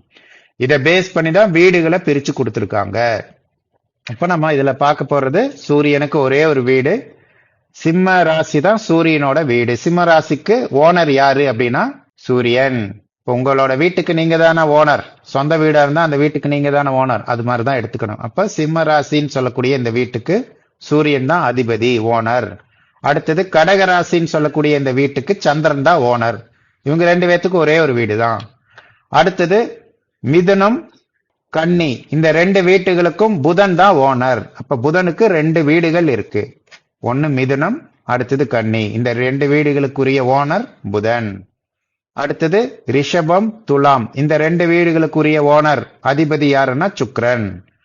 அடுத்தது மேசம், விருச்சிகம், இந்த 2 வீட்டுக்குரிய அதிபதி ஓனர் யாருன்னா செவ்வாய். அடுத்தது தனுசு, மீனம், இந்த 2 வீட்டுக்குரிய ஓனர் யாருன்னு பாத்தீங்கன்னா குரு பகவான். கடைசியா மகரம், கும்பம், இந்த 2 வீட்டுக்குரிய ஓனர் யாருன்னு பாத்தீங்கன்னா சனி பகவான். இப்ப இந்த மாதிரி ஒவ்வொரு வீட்டுக்கும் ஒவ்வொரு கிரகம் ஓனரா இருக்கும். அதை வந்து அதிபதி அப்படின்னு சொல்லுவாங்க. இப்ப இந்த வீட்டுக்குரிய வேலையை இந்த குறிப்பிட்ட கிரகம் அந்த ஓனர் தான் செய்வார். இந்த வீட்டுக்குரிய வேலைகளை அந்த ஓனர் செய்வார். இந்த வீட்டுல வேற ஏதாவது கிரகம் இருந்துச்சுன்னா அந்த வீட்டுக்குரிய ஓனர் அந்த வீட்டுல இருக்கக்கூடிய கிரகத்தை வேலை வாங்குவார். எனக்கு இந்த வேலையெல்லாம் செய்யணும், நீ இந்த வேலையெல்லாம் செய்யின்னு சொல்லி அந்த வீட்டோட ஓனர் வந்து அந்த வீட்டில் இருக்கக்கூடிய கிரகத்தை வேலை வாங்குவார். ஓகே, இதை புரிஞ்சிருக்கும்னு நினைக்கிறேன். புரியலைன்னா இந்த வீடியோவை திரும்ப திரும்ப பார்த்தீங்கன்னா கண்டிப்பா உங்களுக்கு புரியும். ஓகே, இப்ப இதுல நம்ம வந்து காலபுருஷனுக்கு போயிடலாம். காலபுருஷ வீடு அப்படிங்கிறது இதுதான். காலபுருஷ வீடுகள்ல லக்னம் அப்படிங்கிறது இதுதான் வரும். மேசம் தான் லக்னமா வரும். 2வது வீடுங்கிறது காலபுருஷனுக்கு ரிஷபம், 3வது வீடுங்கிறது மிதுனம், 4வது வீடுங்கிறது கடகம். நம்ம இப்ப ஒவ்வொரு வீட்டுக்கும் உரிய அதிபதியை பார்த்தோம். அப்ப உங்களுக்கு என்ன லக்னம் வருதோ அந்த லக்னம் பார்த்துக்கணும்.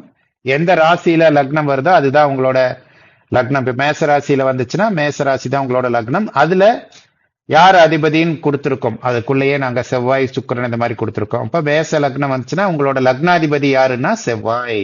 ரிஷப லக்னம் உங்களோட லக்னமா வந்துச்சுன்னா உங்களோட லக்னாதிபதி யாருன்னா சுக்கிரன். மிதுன லக்னம் வந்துச்சுன்னா உங்களோட லக்னாதிபதி புதன். கடக லக்னம் வந்துச்சுன்னா உங்களோட லக்னாதிபதி சந்திரன். சிம்ம லக்னமா இருந்துச்சுன்னா உங்களோட லக்னாதிபதி சூரியன். கன்னி லக்னமா இருந்துச்சுன்னா உங்களோட லக்னாதிபதி புதன். துலா லக்னம்னா உங்களோட லக்னாதிபதி சுக்கிரன். விருச்சிக லக்னமா இருந்துச்சுன்னா உங்களோட லக்னாதிபதி செவ்வாய். தனுசு லக்னம்னா உங்களோட லக்னாதிபதி குரு. மகர லக்னம்னா உங்களோட லக்னாதிபதி சனி. கும்ப லக்னம்னா உங்களோட லக்னாதிபதியும் சனி. மீன லக்னம்னா உங்களோட லக்னாதிபதி குரு. இதை வந்து தெரிஞ்சுக்கணும். உங்களோட லக்னம் லக்னாதிபதிங்கிறது கட்டாயம் தெரிஞ்சுக்கணும். லக்னம்னா லக்குன்னு போட்டிருப்பாங்க, லான்னு போட்டிருப்பாங்க, இல்லாட்டி லக்னம்னே போட்டிருப்பாங்க. ராசி கட்டத்துல எந்த இடத்துல எந்த வீட்டுல இந்த மாதிரி லக்னம் கொடுத்துருக்காங்களோ அதுதான் உங்களோட லக்னம் எடுத்துக்கணும். உங்களுக்கு அது மாதிரி பேரெல்லாம் கொடுத்துருக்க மாட்டாங்க. இந்த ராசி கட்டத்தை பார்த்து நீங்க கட்டம் போட்டு இதே மாதிரி எழுதி வச்சுக்கோங்க. ஓகே, பர்மனண்டா இப்படிதான் இருக்கும். இப்ப காலபுருஷ வீடை நம்ம பார்க்கலாம். ஏன் வந்து முதல் வீடா வந்து மேசத்தை கொடுத்தாங்க அப்படின்னு பார்க்கலாம். மேசம் அப்படிங்கிறது அதோட அதிபதி யாருன்னா செவ்வாய். செவ்வாய் அப்படிங்கிறது தளபதி மாதிரி. சூரியன் ராஜா, அவரோட தளபதி வந்து செவ்வாய். செவ்வாய் குணம் என்ன அப்படின்னா, செவ்வாய்க்கு தைரியம், வீரியம், போராட்ட குணம், துடிப்பு, இளமை, இந்த மாதிரி ஒரு துடிதுடிப்பான ஒரு ஆரோக்கியமான ஒரு வீரமான இளைஞனை குறிக்கக்கூடிய கிரகம் செவ்வாய். செயல் அப்படின்னாலே செவ்வாய் தான். ஒரு விஷயத்த நீங்க ஆசைப்பட்டீங்கன்னா அந்த ஆசைப்பட்டதை செயல்படுத்தணும்னா செவ்வாய் பலமா இருந்தாதான் செயல் அப்படிங்கிறதே வரும். தைரியசாலிகள்னாலதான் செயல்பட முடியும். தைரியமா ரிஸ்க் எடுத்து செயல்பட முடியும். அதுக்கெல்லாம் செவ்வாய் தான் காரணம். இப்ப அந்த வீடு முதல் வீடா வரும்போது அதுக்குரிய அதிபதியா செவ்வாய் வர்றதுனால அது ஒரு முக்கியமான பங்கு. அதுக்கப்புறம் அந்த வீட்டுல சூரியன் போய் உச்சம் அடைகிறார். சூரியன் அங்க அதீத பலத்தோட இருக்கக்கூடிய இடம் செவ்வாய். சூரியன் போய் அங்க அதீத பலமா இருக்கிறனால அந்த வீடு முதல் வீடா வரும்போது இந்த ஒரு நபர் ராஜா மாதிரி வாழணும், சுறுசுறுப்பா இளமை பொங்க தைரியத்தோட ரிஸ்க் எடுத்து. ராஜானா என்ன பண்ணுவார்? எல்லாத்துக்கும் உதவி செய்வார். தான் மட்டும் நல்லா இருக்கணும்னு இல்லாம எல்லாத்தையும் நல்லா இருக்கணும்னு நினைச்சு வாழ்க்கை வாழ்வாங்க. அதுக்காக தான் காலபுருஷனுக்கு முதல் வீடா வந்து அங்க மேசத்தை கொடுத்திருக்காங்க. அந்த இடத்துலலாம் சனி பகவான் நீச்சம் அடைவாங்க. சனி பகவான் நீச்சம் அடையும் போது என்னாகும்? அங்க பணிவும் தன்மை குணமும் ஏழைகளுக்கு உதவி செய்யக்கூடிய மனப்பான்மையும் வரும். சனி பகவான் அங்க வர்றதுனால உங்களுக்கு மத்தவங்க கட்டுப்படுவாங்க. சனிங்கிறது தொழில்காரகன், ஏழை பலவீனமான நபர்களை குறிக்கக்கூடிய ஒரு கிரகம். அப்ப அவரு போய் அங்க நீச்சமாகறதுனால உங்களுக்கு எல்லாரும் கட்டுப்பட்டு நடப்பாங்க. உங்களால உதவி பெறதுக்கான ஆட்கள் இருப்பாங்க. நீங்க அவங்களுக்கெல்லாம் உதவி செய்யணும். அதுதான் பலவீனமான ஆளுகள் உங்களுக்காக எதிர்பார்த்துட்டு இருக்காங்க. நீங்க வந்து எல்லாத்துக்கும் ராஜா மாதிரி இருந்து, தளபதி மாதிரி இருந்து, சுறுசுறுப்பா நல்ல எண்ணத்தோட எல்லாத்தையும் கவனிக்கணும். ஒரு ராஜா எப்படி தன் நாட்டு மக்களை பாதுகாப்பாரோ அது மாதிரி நீங்க எல்லாத்தையும் பாதுகாத்து வழி நடத்தணுங்கிறதுக்காக தான் முதல் வீடா மேசத்தை கொடுத்திருக்காங்க. முதல் லக்னமா மேச லக்னத்தை கொடுத்திருக்காங்க. இது வந்து ஆண் ராசி. மேசம் அப்படிங்கிறது செவ்வாயும் ஆண், சூரியனும் ஆண். அடுத்தது இரண்டாம் வீடு அப்படிங்கிறது ரிஷப வீடு. ரிஷப வீட்டோட அதிபதி யாருன்னா சுக்கிரன். சுக்கிரன் வந்து பெண் கிரகம். சுக்கிரன் வந்து பெண் கிரகம். சுக்கிரன் தான் நீங்க அனுபவிக்கக்கூடிய எல்லா சுகங்களுக்கும் அதிபதி. நீங்க சந்தோஷமா சுகவாசியா இருக்கணும் அப்படின்னா சுக்கிரன் உங்களுக்கு நல்லா இருக்கணும். அதனால இப்ப முதல் இதுல வந்து யாரு உச்சமடைகிறார்னா சூரியன் உச்சமடைகிறார். முதல் வீடுகள்ல மேசத்துல உச்சமடைகிறதுனால சூரியன் வளர்ச்சியை முன்னேற்றத்தை கொடுக்கக்கூடிய கிரகம். அதனால அது முதல் வீடா வந்துச்சு. அங்க ராஜாவான சூரியன் வந்து உச்சமடைகிறார். இரண்டாம் வீடான ரிஷபத்துல பெண் கிரகமான சுக்கிரன் அதிபதியா வருது. அந்த வீட்டுல யாரு உச்சமடைகிறாங்கன்னா சந்திரன் உச்சமடைகிறார். சந்திரன் அப்படிங்கிற பெண் கிரகம், ராணி. சந்திரனா ராணி. அப்ப இரண்டாம் வீடுங்கிறது பெண் வீடான சுக்கிரனோட வீடு. அந்த வீட்டுல பெண் கிரகமான ராணி போய் அங்க உச்சமடைகிறார். அப்ப இது வந்து உங்களுக்கு வாழ்க்கை துணை ராணி மாதிரி இருக்கணும். உங்களோட குடும்பம் சூப்பரா இருக்கணும், இனிமையான குடும்பமா இருக்கணும், இனிமையா பேசுறவங்களா இருக்கணும். ஏன்னா ரிஷபம் சுக்கிரனோட ஆதிபத்தியத்தில் இருக்கு. ரிஷபத்தோட அதிபதி சுக்கிரன். சுக்கிரன் தான் இனிமையா பேசக்கூடிய ஒரு கிரகம். இரண்டாம் வீடுங்கிறது தனஸ்தானம், குடும்பஸ்தானம், வாக்குஸ்தானம்.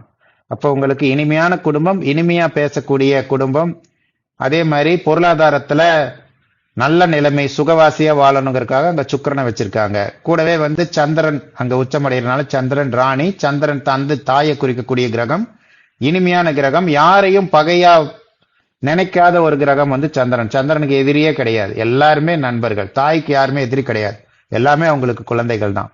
அதனால தாய் கிரகத்தை அங்க உச்சமடைய வைக்கிறதுனால உங்களுக்கு குடும்பம், உங்களுக்கு முழு சப்போர்ட் கிடைக்கும்.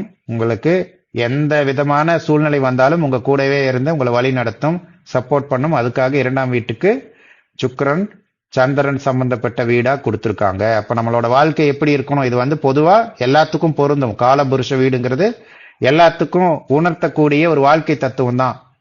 இப்ப நீங்க வந்து ஒரு ராஜா மாதிரி வாழணும், உங்களுக்காக வாழாம மத்தவங்களுக்காக வாழணும், சுறுசுறுப்பா இருக்கணும், போராட்ட குணத்தோட இருக்கணும், வைராகியத்தோட இருக்கணும், உங்களுக்கு கீழே இருக்கக்கூடிய பலவீனமான ஆளுகளுக்கு நீங்க உதவி செய்யணும், அப்பதான் நீங்க ராஜா மாதிரி வாழ முடியும் அப்படின்னு சொல்றாங்க. இரண்டாம் வீடு எப்படி குறிக்குது, ரிஷபம் சுக்கிரன் வரனால இனிமையா பேசணும், இனிமையா பழகணும், குடும்பத்தில் இருக்கிறவங்களும் அந்த மாதிரி உங்களுக்கு நடந்துக்கணும், குடும்பத்துக்கு கிட்ட நீங்க இனிமையா பேசணும், இனிமையா நடந்துக்கணும், குடும்பத்துக்காக நீங்க சம்பாரிச்சு கொடுக்கணும், மற்ற குடும்பத்துக்கும் இதே மாதிரி இனிமையா நீங்க நடந்துக்கணும், உங்க குடும்பத்தை மட்டும் டெவலப் பண்ணாம எல்லா குடும்பத்தையும் டெவலப் பண்ணணும். அந்த கான்செப்ட் தான் இங்க கொடுத்துருக்காங்க.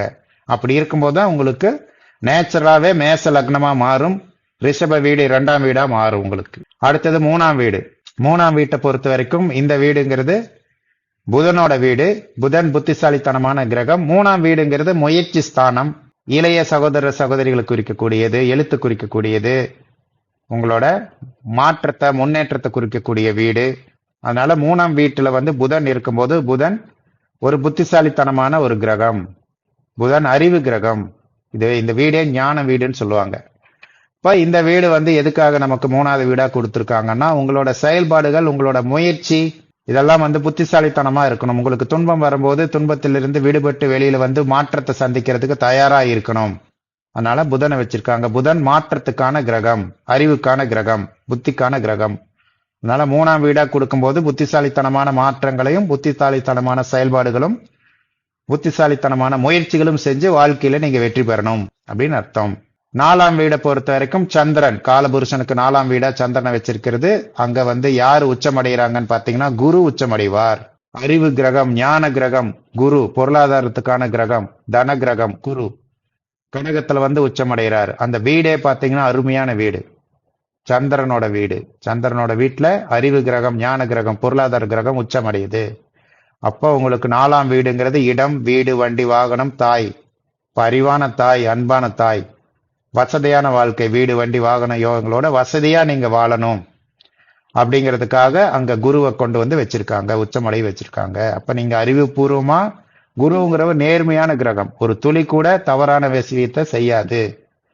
அப்ப நீங்க நாலாம் வீடு உங்களுக்கு பலமா இருக்கணும்னா குரு உச்சமடையும் மாதிரி நீங்க உச்சமடை வைக்கலாம். எது நாலாவது வீடா வந்தாலும் சரி, உங்களுக்கு நல்ல எண்ணம், நல்ல செயல்பாடு, அறிவு, தர்மம் இந்த இதுல நீங்க இருந்தீங்க அப்படின்னா, தாய் அன்போட இருந்தீங்கன்னா உங்களுக்கு ஆட்டோமேட்டிக்கா உங்களோட நாலாம் இடம் எப்படி இருந்தாலும் சரி, காலபுருஷனுக்கான நாலாம் வீடு ஆக்டிவேட் ஆகி நல்ல தாய், சொகுசு வாழ்க்கை, நல்ல வீடு, வசதி, நல்ல சுகபோக வாழ்க்கை உங்களுக்கு கிடைக்கும். அப்ப இந்த குருவோட இயல்பும் குருவோட தன்மை, சந்திரனோட தன்மை உங்களுக்கு வந்துச்சுன்னா ஆட்டோமேட்டிக்கா காலபுருஷனோட வீட்டுக்குரிய நாலாம் வீடு ஆக்டிவேட் ஆகி அது வந்து உங்களுக்கு செயல்படும். அடுத்தது ஐந்தாம் வீடு. நாலாம் வீடுங்கிறது உங்களுக்கு கல்வியும் குறிக்கக்கூடிய ஒரு சூப்பரான வீடு. ஐந்தாம் வீடை பொறுத்த வரைக்கும் உங்களுக்கு ஐந்தாம் வீட்டோட அதிபதி யாருன்னு பாத்தீங்கன்னா சூரியன். ஐந்தாம் வீட்டுக்குரிய அதிபதி சூரியனா இருக்கிறனால உங்களோட குழந்தை சூரியன் மாதிரி ஒரு பிரகாசமான குழந்தை, ஒரு ராஜா மாதிரி குழந்தை உங்களுக்கு பிறக்கணும். அந்த குழந்தை வந்து எதிர்காலத்துல உலகத்துல இருக்கக்கூடிய எல்லாத்துக்கும் நன்மைகள் செய்யணும், எல்லா உலகத்தையும் ஆளணும் அப்படிங்கிறதுக்காக உங்களுக்கு சூரியனோட வீட்டை அஞ்சாம் வீட்டா காலபுருஷனுக்கு வச்சிருக்காங்க. சூரியன் மாதிரி ஒரு முன்னேற்றத்தை குறிக்கக்கூடிய, வளர்ச்சி குறிக்கக்கூடிய ஒரு ராஜா மாதிரி எல்லாத்தையும் ஆளணும். அதே மாதிரி எல்லாத்து மேலையும் அன்பும் கருணையும் வச்சிருக்கணும். உதவி செய்யக்கூடிய கிரகங்கள், தாராள மனசு குறிக்கக்கூடிய கிரகங்கள், 2 கிரகங்கள் சூரியனும் குருவும். அதனால அந்த அஞ்சாம் வீட்டை சூரியனுக்கு கொடுத்திருக்காங்க. ஆறாம் வீட்டை பொறுத்த வரைக்கும் ஆறாம் வீடுங்கிறது கடன், எதிரி, நோய், வம்பு, வழக்கு, பிரச்சனைகளை கொடுக்கக்கூடிய வீடு, நல்ல வேலையை குறிக்கக்கூடிய கிரகம் வீடு. இப்ப ஆறாம் வீட்டுக்கு யாருக்கு அதிபதினு பாத்தீங்கன்னா, ஆறாம் வீட்டுக்கு அதிபதி புதன். கன்னி வீடு வந்து ஆறாம் வீடா வருது. இந்த கன்னி வீட்டுக்குரிய அதிபதி புதனா வர்றதுனால புதன் அறிவு கிரகம், ஞான கிரகம், புத்திசாலித்தனமான கிரகம். புத்தினாலே அறிவு தான், புத்திகாரகன். அப்போ உங்களுக்கு கடன் வரணும்னா, அதுல இருந்து மீண்டு வரணும்னா புத்திசாலித்தனமா செயல்பட்டீங்கன்னா கடன் வாங்காம இருக்கலாம். கடன் வாங்கினீங்கன்னா அதுல இருந்து மீண்டு வரலாம். உங்களுக்கு பிரச்சனை வந்துச்சு, வம்பு வழக்கு, எதிரிகள் வந்தாங்கன்னா எதிரிகள் கிட்ட இருந்து நீங்க தப்பிச்சு, எதிரிகள் கிட்ட இருந்து பகையிலிருந்து மீண்டு வரணும்னா புத்திசாலித்தனமா செயல்பட்டு நீங்க மீண்டு வரணுங்கிறதுக்காக தான் ஆறாம் வீட்டுக்கு புதனை கொடுத்திருக்காங்க. அதனால கடன், எதிரி, நோய், வம்பு, வழக்கு, நோய் வராம இருக்கணும்னா புத்திசாலித்தனமா நீங்க செய்யணும், ஆரோக்கியத்துக்கு பேணி காக்கணும். புதன் யாருகிட்டையும் பிரச்சனைக்கு போகாத கிரகம். வம்புக்கு போனா கூட காம்ப்ரமைஸ் ஆயிட்டு வெளியில வரக்கூடிய கிரகம். அந்த கிரகத்தை வந்து 6ஆம் வீட்டுக்கு ஏன் வச்சாங்கன்னா, உங்களோட வீடு எந்த வீடு 6ஆம் வீடு வந்தாலும் சரி, நீங்க கடன், எதிரி, நோய், வம்பு வழக்குல இருந்து மீண்டு வரணும்னா புதனை நீங்க பயன்படுத்தணும்னு அர்த்தம். புதன் கடனை கொடுக்கக்கூடிய கிரகம் கிடையாது. கடன்ல இருந்து உங்களை காப்பாத்துற கிரகம், நோயிலிருந்து உங்களை காப்பாத்துற கிரகம், வழக்குல இருந்து பகையில இருந்து உங்களை காப்பாத்துற கிரகம். அதுக்குதான் வச்சிருக்காங்களே ஒழிய புதன் இருந்துச்சுனாலே நோயை கொடுக்கும் கடனை கொடுக்கும்னு எடுத்துக்கூடாது. இப்போ புதன் மாதிரி செயல்பட்டு கடன்ல இருந்து மீண்டு வரணும், நோயிலிருந்து மீண்டு வரணும், பகையிலிருந்து மீண்டு வரணும், வம்பு வழக்குல இருந்து மீண்டு வரணும்னு அர்த்தம். இப்போ புத்திசாலித்தனத்தை பயன்படுத்தணும். துன்பம் வரும்போது நீங்க புதன் மாதிரி செயல்பட்டு புத்திசாலித்தனமா நடந்துக்கணுங்கிறதுக்காக தான் இந்த 6ஆம் வீட்டை வந்து காலபுருஷனுக்கு வச்சிருக்காங்க. இதெல்லாம் என்ன சொல்லுதுன்னா, உங்களுக்கு எந்த வீடு 1ஆம் வீடு வந்தாலும் 2ஆம் வீடு வந்தாலும் அதில் இருக்கக்கூடிய கிரகங்கள் மாதிரி செயல்பட்டீங்கன்னா நீங்க சந்தோஷமா வாழலாம், துன்பத்திலிருந்து மீண்டு வரலாம்னு கொடுத்துருக்காங்க. அதைத்தான் நம்ம எடுத்துக்கணும். அடுத்தது 7ஆம் வீடு. 7ஆம் வீடு பாத்தீங்கன்னா காலபுருஷனுக்கு சுக்கிரனோட வீடு, துலாம் வீடா வருது. இந்த வீட்டை பொறுத்த வரைக்கும் இந்த வீட்டோட அதிபதி யாருன்னா சுக்கிரன், சுகபோக வாழ்க்கை கொடுக்கக்கூடிய சுக்கிரன், பெண் கிரகம். கலத்தரம் அப்படின்னு சொல்லக்கூடிய கல்யாணம்னாலே சுக்கிரனை தான் பார்க்கணும். அது ஆண் பெண் யாரா இருந்தாலும் சரி, கல்யாணம்னாலே சுக்கிரனை பார்க்கணும். மற்றபடி இந்த வீட்டுல உச்சமடையக்கூடிய கிரகம் யாருன்னா சனி பகவான், நீச்சமடையக்கூடிய கிரகம் யாருன்னா சூரியன். அப்படி பார்க்கும்போது இந்த இடத்துல உச்சமடையக்கூடிய கிரகம் சனி பகவான். அப்ப திருமணம் ஆனதுக்கு அப்புறம் உங்களோட தொழிலுக்கு, சனி வந்து தொழில்காரகன், ஒருத்தர் தொழில வியாபாரத்துல வெற்றி அடையணும்னா சனி பகவான் நல்ல முறையில் இருக்கணும். அப்போ உங்களுக்கு குடும்பத்துல திருமணம் ஆனதுக்கு அப்புறம் உங்களோட வாழ்க்கை துணை உங்களுக்கு தொழில வளர்ச்சி அடைகிறதுக்கும் முன்னேற்றம் அடைகிறதுக்கும் சப்போர்ட்டா இருக்கணும். இங்க சூரியன் நீச்சம் அடையக்கூடிய என்ன அப்படின்னா, உங்களோட வாழ்க்கை துணை உங்ககிட்ட தன்மையா நடந்துக்கணும். ஏன்னா ராஜாவே இங்க வந்து நீச்சம் அடைகிறார், ராஜகிரகமான சூரியன் நீச்சம் அடைகிறதுனால உங்களோட லக்னம் அப்படின்னு சொல்லக்கூடிய ஜாதகர்கிட்ட தன்மையா நடந்துக்கணும். அவங்க கிட்ட ஆணவத்தோட நடந்து ஏட்டிக்கு போட்டியா நடக்காம அவங்க கூட இணக்கமான ஒரு உறவு வச்சுக்கணும். அப்படிங்கறதுக்காக தான் 7ஆம் வீட்டுக்கான வாழ்க்கை துணைக்காக என்ன கொடுத்திருக்காங்க, சனி அப்படிங்கக்கூடிய ஒரு நியாய கிரகத்தை. சனி வந்து நோ சென்டிமெண்ட், எல்லாத்துக்கிட்டையும் ஒரே மாதிரி நடந்துக்கும், பாகுபாடு பார்க்காது. அப்ப நீங்க யாருக்கிட்டையும் சமுதாயத்துக்குரிய இடம் அது 7ஆம் பாவங்கிறது. சமுதாயத்துக்கிட்ட பாகுபாடு பார்க்காம எல்லாத்துக்கும் உங்களால முடிஞ்ச உதவிகளை செய்யணும். சமுதாயத்துக்குரிய கிரகம் சனி பகவான், அந்த வீடும் சமுதாயத்துக்குரிய கிரகம். அப்ப நீங்க 7ஆம் வீடு சொல்றது என்ன உங்களுக்கு, என்ன நீங்க சமுதாயத்துக்கு பாகுபாடு பார்க்காம உதவி செய்யணும். உங்க ராஜாங்கிற ஒரு ஆணவத்து இல்லாம பொருளாதார ரீதியா உங்களால முடிஞ்ச உதவிகளை மற்றவங்களுக்கு செய்யணும். உங்களோட வாழ்க்கை துணையும் உங்களுக்கு பொருளாதாரத்துல உதவி செய்யணும், உங்களுக்கு சப்போர்ட்டா இருக்கணும். அப்படிங்கிறதுக்காக 7ஆம் வீட்டுக்கு சுக்கிரனை கொடுத்து அந்த வீட்டுல சூரியன் நீச்சமடைய செய்து சனியை உச்சமடைய செஞ்சிருக்காங்க. அழகான இனிமையான வாழ்க்கை துணை உங்களுக்கு அமையணுங்கிறதுக்காக அந்த வீட்டை கொடுத்துருக்காங்க. அடுத்தது 8ஆம் வீடு. 8ஆம் வீட்டை பொறுத்த வரைக்கும் இங்க இப்ப நீங்க நோட் பண்ணி பார்த்தீங்கன்னா 1ஆம் வீட்டுல இருந்து 7ஆம் வீட்டு வரைக்கும் பௌதிக வாழ்க்கைக்கு தேவையானது எல்லாம் கொடுக்கக்கூடிய வீடுகள். 8ஆம் வீட்டுல இருந்து உங்களோட வாழ்க்கை ஆன்மீகத்தை நோக்கி போகணுங்கிறதுக்காக 8ஆம் வீட்டுல இருந்து அது கனெக்ட் ஆகும். 8ஆம் வீட்டை பொறுத்த வரைக்கும் உங்களுக்கு உங்களோட வாழ்க்கையோட திசையை திருப்பக்கூடிய அமைப்பு. நீங்க ஆன்மீகத்தை நோக்கி பயணிக்கணும். 1ஆம் வீட்டுல இருந்து 7ஆம் வீட்டு வரைக்கும் பௌதிகத்துக்குரிய இன்பங்களை, உலக இன்பங்களை முழுமையா அனுபவிக்கிறதுக்கான அமைப்புகளை கொடுத்து அதுக்கப்புறம் நீங்க என்ன பண்ணணும், உங்களோட வாழ்க்கை. அதனாலதான் 7ஆம் வீட்டை சமுதாய தொடர்பா கொடுத்துருக்காங்க. அதுல இருந்து உங்க வாழ்க்கை அப்படியே யூ டர்ன் போட்டு திரும்பி ஆன்மீகத்தை நோக்கி போகுது. 8ஆம் வீட்டுல பலவிதமான துன்பங்களை கொடுக்குது. கடன், எதிரி, நோய், வம்பு வழக்கு, செய்யாத குற்றத்துக்கு தண்டனை, எல்லா விதமான நெகட்டிவான விஷயங்களும் அங்க கர்மாவும் உங்களுக்கு தடை பண்ணுது. ஆன்மீக வீடான 9ஆம் வீடு உங்களுக்கு கோயில் மாதிரி, அதுக்கு என்டர் ஆகிறதுக்கு, ஆன்மீகத்துல என்டர் ஆகிறதுக்கு 8ஆம் வீடு தடை செய்யுது. அப்போ உங்களோட எல்லா கர்மாவையும் இங்க இறக்கி வச்சுட்டு போயிடணும்னு அர்த்தம்.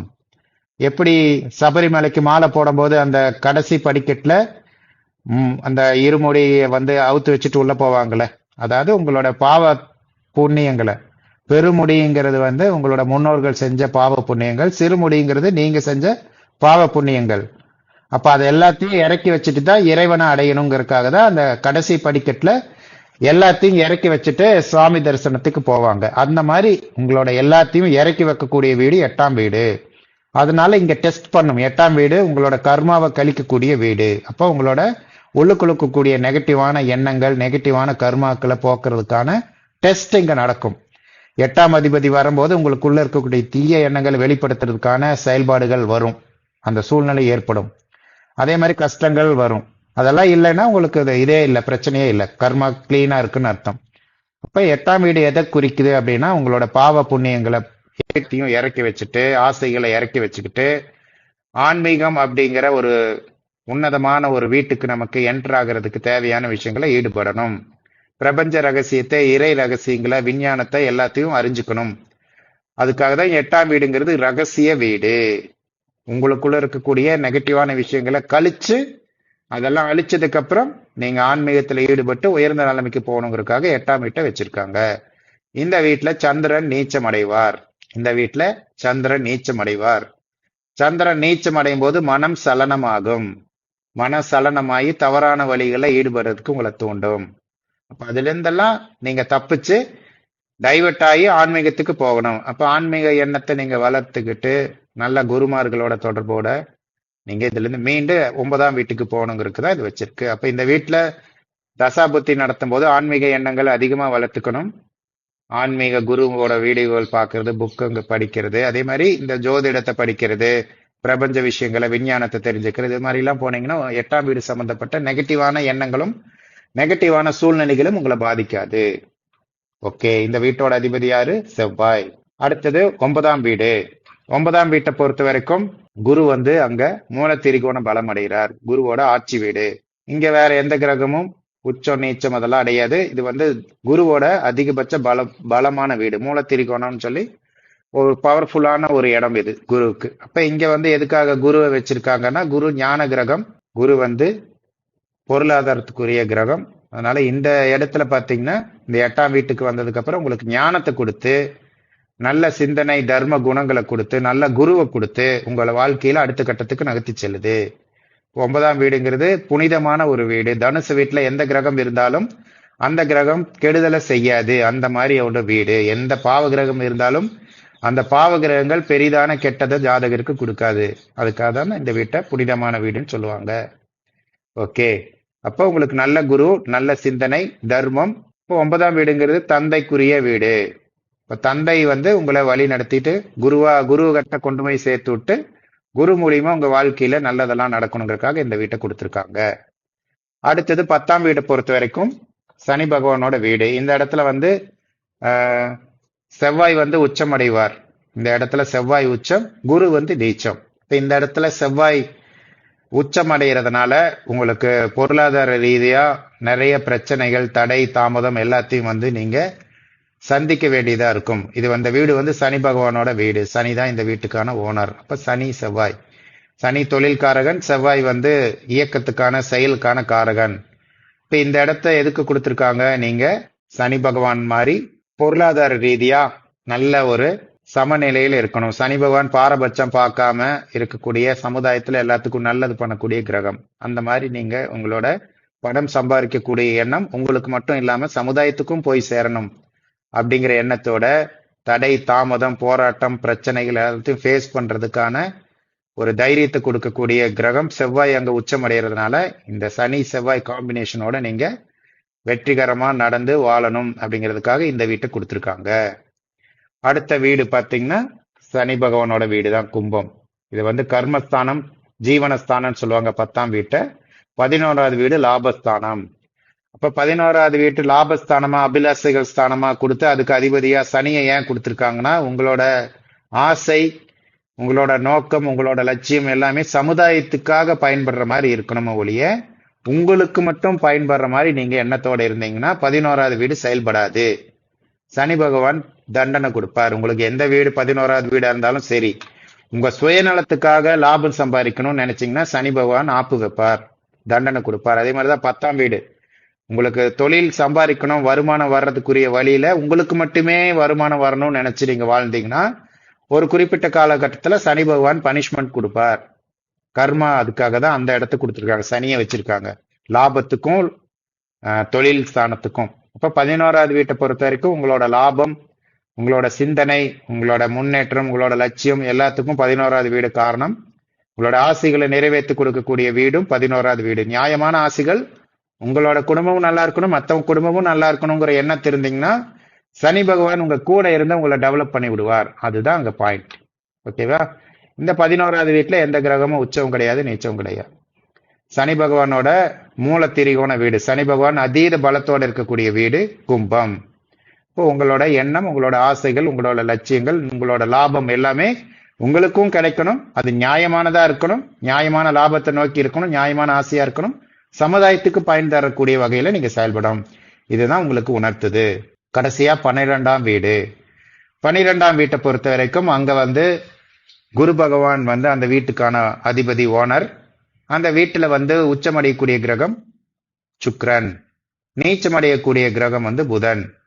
அப்ப இங்க ஏன் அந்த வீட்டை வந்து உச்சம் நீச்சம் அப்படிங்கக்கூடிய ரெண்டு முக்கியமான கிரகங்கள், அந்த வீட்டுக்கு முக்கியமான 3 கிரகங்கள் குரு, சுக்கிரன், புதன். இங்க சுக்கிரன்கிற சுகபோக வாழ்க்கைக்கான ஆதாரமான சுக்கிரன் வந்து ஆதார கிரகம் தான் சுக்கிரன். சுகம் அப்படின்னாலே சுக்கிரன் தான். அந்த கிரகத்தை ஏன் அங்க உச்சமடைய வச்சாங்கன்னா, காலபுருஷ வீட்டுக்குள்ள கடைசி வீடு அதுதான். அயன சயன போகம், உலக இன்பங்களை அனுபவிக்கிறதுக்கான வீடு அதுதான். அப்போ ஒரு மனிதன் பிறந்ததிலிருந்து கடைசி கட்டத்து வரைக்கும் அங்க போய் உலக இன்பங்களை திருப்தியா அனுபவிச்சு ஆன்மீகத்துல உயர்ந்த நிலைமைக்கு அடையணும்.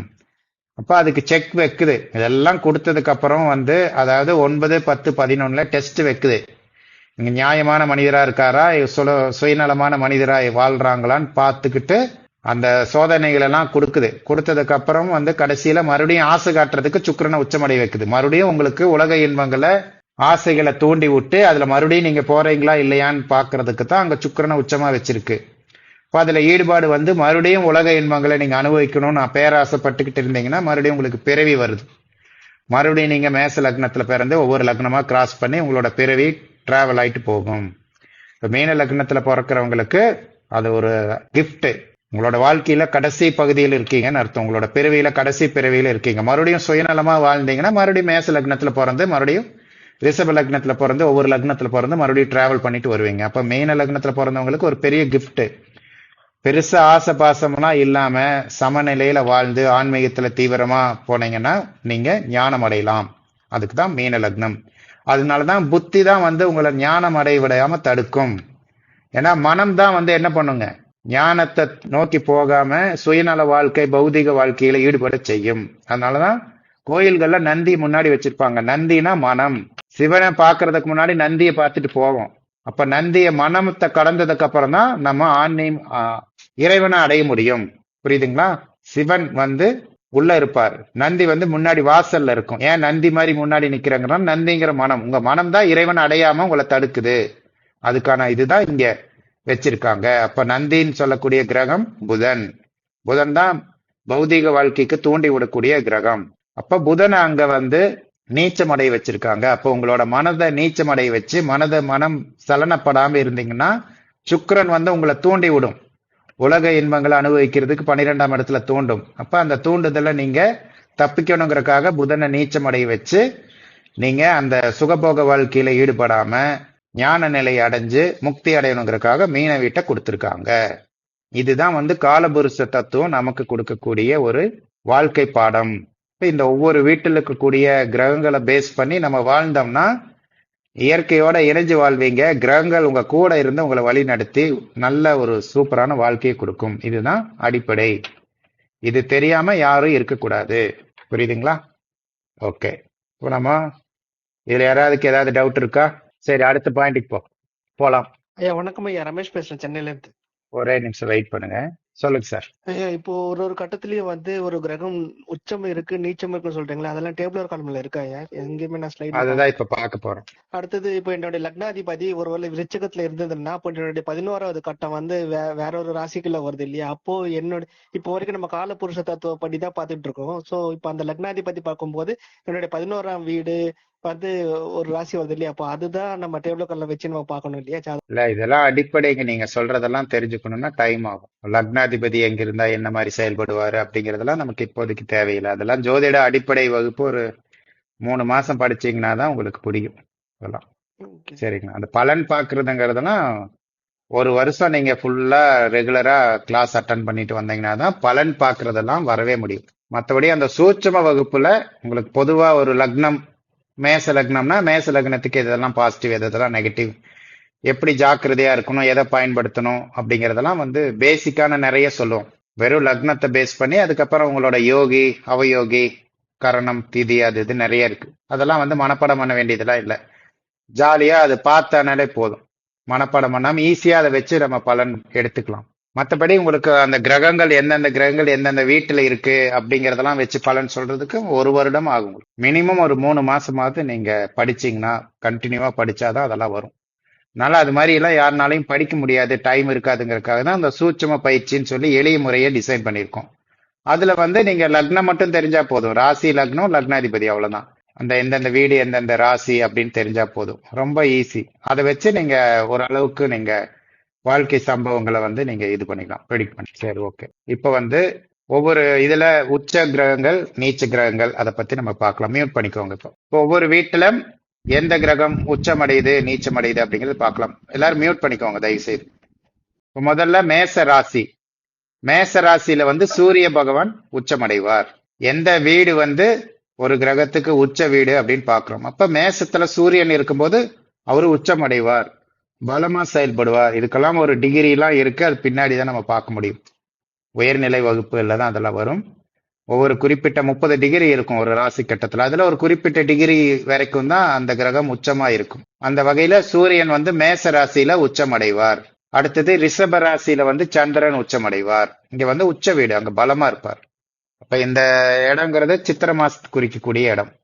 சித்திர மாசம் வரும்போது பாத்தீங்கன்னா சூரியன் பலமா இருப்பார்ல, நல்லா பயங்கரமா வெயில அள்ளி கொடுப்பார்ல, அதனாலதான் அப்படி வச்சிருக்காங்க. இதெல்லாம் சயின்டிபிக் தான். ஒரு கிரகம் எந்த இடத்துல இருக்கும்போதோ அதிக வலிமையா பவர் வந்து பூமிக்கு கொடுக்குதோ அந்த இடத்த தான் உச்சமா கொடுத்திருப்பாங்க. அப்ப சூரியன் சித்திர மாசத்துல எப்படி இருப்பாருங்க, பயங்கர பவர்ஃபுல்லா இருப்பார், பயங்கரமா தன்னோட பவரை கொடுப்பார். அதனால மேச ராசியில சூரியன் வரும்போது, சூரியன் ஒவ்வொரு மாசத்துக்கு அப்படியே நடந்துட்டே வருவார், கடந்துட்டே வருவார். 30 நாளுக்கு ஒரு தடவை ஒரு ராசியில இருப்பார். இப்ப இந்த இடத்துல வரும்போது சூரியன் அதீத பலத்தோட இருப்பார்னு அர்த்தம். ஒரு கிரகம் ஜாதக கட்டத்துல அப்படியே இருக்கும், ஆனா கோச்சாரம் சொல்லக்கூடிய அமைப்புல அது தனி ராசி கட்டம், தனி கட்டம். அந்த கட்டத்துல கோச்சாரம்னு சொல்லுவாங்க. அதுல வந்து இப்போ கிரகம் எங்க இருக்குன்னு பார்க்கணும். அந்த வகையில சந்திரன் வந்து ரிஷப ராசியில இருக்கும்போது பலமா இருப்பார், அது வந்து உச்ச வீடு. அதுக்கப்புறம் கடக ராசியில வந்து குரு வந்து பயங்கரமா உச்சமா இருப்பார், பயங்கரமா பவர்ஃபுல்லா இருப்பார். அடுத்தது கன்னி ராசியில வந்து புதன் வந்து உச்சம் அடைவார். அதனாலதான் கடன் எதிரி நோய் வீடுகளான இந்த வீடு, கடன் எதிரி நோய் வம்பு வழக்குல புதனை உச்சமா வச்சிருக்காங்க. அப்ப அறிவு வந்து உச்சமா இருக்கக்கூடிய கிரகம் புதன், அவரே வந்து உச்சமா இருக்கக்கூடிய வீட்டுலதான் கடன் எதிரி நோய் வச்சிருக்காங்க. அப்ப பிரச்சனை வரும்போது புதன் மாதிரி இருந்து நம்ம செயல்படணும் இருக்காத கொடுத்திருக்காங்க. ஓகே. அப்ப கன்னி ராசியில புதன் இருக்கும்போது அது பயங்கரமான புத்திசாலித்தனத்தை, அறிவை வந்து கொடுக்கும், புதன் கொடுப்பார். அடுத்தது துலா ராசியில வந்து சனி பகவான் உச்சமடைவார். அப்ப சனிங்கிறது தொழில் காரகன், பிசினஸ் அப்படிங்கிறதுக்கு இந்த வீட்டையே வந்து பிசினஸ் கிரகம்னு சொல்லுவாங்க, பிசினஸ் வீடும்பாங்க. இப்ப துலா ராசிக்காரங்க, துலா லக்னக்காரங்களுக்கு எல்லாம் அதிகமா சென்டிமெண்ட் இருக்காது, நோ சென்டிமெண்ட். சனி பகவானுக்கு நோ சென்டிமெண்ட், பாகுபாடு பார்க்க மாட்டார். இப்ப தொழில் பிசினஸ்ல இருக்கிறவங்க அப்படிதான் இருப்பாங்க, சென்டிமெண்ட் பார்த்துட்டு இருந்தாங்கன்னா வேலைக்கு ஆகாது பிசினஸ்ல. ஓகே. அடுத்தது வந்து செவ்வாய். மகர ராசியில வந்து செவ்வாய் வந்து உச்சமடைவார். இப்ப மகர ராசிக்கு எப்பப்பெல்லாம் செவ்வாய் வர்றாரோ இப்ப செவ்வாய் பலமா செயல்படுவார். உங்க ஜாதகத்துல செவ்வாய் உச்சமோ நீச்சமோ எப்படி இருந்தாலும் கோச்சாரம் சொல்லக்கூடிய தற்காலிக இப்ப நடைமுறையில கிரகங்கள் எந்த இடத்துல இருக்குன்னு பார்க்கணும். அப்ப செவ்வாய் வந்து எப்பப்பெல்லாம் மகர ராசிக்கு வர்றாரோ எல்லா ஜாதகத்துக்கும் செவ்வாய் வந்து பலமா செயல்படுவார். செவ்வாய் எப்படி இருந்தாலும் சரி, கோச்சாரத்துல செவ்வாய் வந்து இந்த ராசியில வரும்போது அந்த காலகட்டங்களை உங்களுக்கு செவ்வாய் வந்து நல்ல முறையில செயல்படுவார் அப்படின்னு அர்த்தம். அதே மாதிரிதான் ஒவ்வொரு கிரகத்துக்கும் பொருந்தும். நீங்க ஜாதகத்துல பிறக்கும் போது கிரகங்கள் எப்படி இருந்துச்சோ அந்த அமைப்புல அதே இடத்துலதான் இருக்கும், மாறாது. கோச்சாரம் சொல்லக்கூடியது இப்போ தற்காலத்துல கிரகங்கள் எந்தெந்த இடத்துல ராசி கட்டத்துல இருக்கு அப்படிங்கறத பாக்குறது, அதுக்கு பேர் கோச்சாரம். அப்ப கிரகங்கள் இருக்கிறதுக்கு தகுந்த மாதிரிதான் உங்களுக்கு செயல்படும். உங்களுக்கு உச்ச கிரகமாவே உங்க இதுல இருந்துச்சுனாலும் கோச்சாரத்துல அது நீச்சமா இருந்துச்சுன்னா அந்த காலகட்டத்துல அந்த கிரகத்தினால கிடைக்கக்கூடிய பலன்கள் குறைவாதான் கிடைக்கும். அதுதான் பார்க்கணும். அடுத்தது மீன ராசியில வந்து சுக்கிரன் உச்சமடைவார். எப்பப்பெல்லாம் சுக்கிரன் மீன ராசியில வர்றாரோ அப்பப்பெல்லாம் சுக்கிரன் உங்களுக்கு அந்த ஒரு மாத காலம் நல்ல இதை கொடுப்பார், சுகத்தை கொடுப்பார் அப்படின்னு அர்த்தம். இப்ப இந்த இதெல்லாம் எதுக்கு பாக்குறோம்னா ஒவ்வொரு கிரகமும் எந்த இடத்துல இருக்கும்போது அதீத பலத்தோட இருக்கு அப்படிங்கறத நம்ம தெரிஞ்சுக்கணும். ஓகே. அடுத்தது நீச்ச வீடுகள், எந்தெந்த இடத்துல எந்தெந்த கிரகம் போனா நீச்சமாகும்னு அர்த்தம். இப்ப பாருங்க, முதல்ல மேச ராசியிலிருந்து ஆரம்பிக்கலாம். மேச ராசியில சனி பகவான் நீச்சம் அடைவார். இதுவும் ஒரு குறிப்பிட்ட டிகிரி வரைக்கும் தான் நீச்சம். உச்சங்கிறதுலாம் ஒரு குறிப்பிட்ட டிகிரி வரைக்கும் தான் நீச்சம். உச்சம் அது கிராஸ் ஆயிருச்சுன்னா மறுபடியும் இயல்பா செயல்படுங்க. அப்ப பார்க்கும்போது சனி பகவான் இப்ப கோச்சாரத்துல இப்ப தற்காலிகமா எங்க இருக்காருன்னு பாத்தீங்கன்னா மீன ராசியில இருக்கார். இப்ப மீன ராசியில இருந்து மேச ராசிக்கு போகும்போது சனி என்னவார்? நீச்சமாயிருவார், பலவீனமாயிருவார். அப்ப மீன ராசியிலிருந்து பயங்கரமா கெடுபலன்களை கொடுத்துட்டு இருக்கக்கூடிய சனி மீசராசிக்காரங்களுக்கு இப்ப ஜென்ம சனி நடக்கும். அப்ப நிறைய கஷ்டத்தை கொடுத்துட்டு இருக்கக்கூடிய சனி பகவான் மேச ராசிக்கு போயிட்டாருன்னா கஷ்டங்களை அப்படியே குறைச்சு கொடுப்பார். ஏன்னா சனி பகவான் அங்க நீச்சமா இருக்கிறனால, பலவீனமா இருக்கிறனால அவர்னால கடுமையான பலன்களை கொடுக்க முடியாது. இப்ப எப்பப்பெல்லாம் சனி பகவான் மேசத்துக்கு வர்றாரோ அப்பெல்லாம் சனி பகவானால பெரிய அளவுல செயல்பட முடியாது. இப்படி பார்க்கும்போது சனி பகவான் 2.5 வருஷம் ஒரு ராசியில இருப்பார். இப்ப மீன ராசியில இருப்பார். அப்புறம் அடுத்த 2.5 வருஷம் கழிச்சு இங்க மேச ராசிக்கு வருவார். சரி, அடுத்தது கடக ராசியில செவ்வாய் நீச்சம் அடைவார். கடக ராசியில செவ்வாய் நீச்சம் அடைவார். எப்பப்பெல்லாம் கடக ராசியில செவ்வாய் வர்றாரோ அந்த காலகட்டங்கள்ல நீங்க பலவீனமா இருப்பார். அப்ப போய் நீங்க இடமெல்லாம் வாங்கக்கூடாது.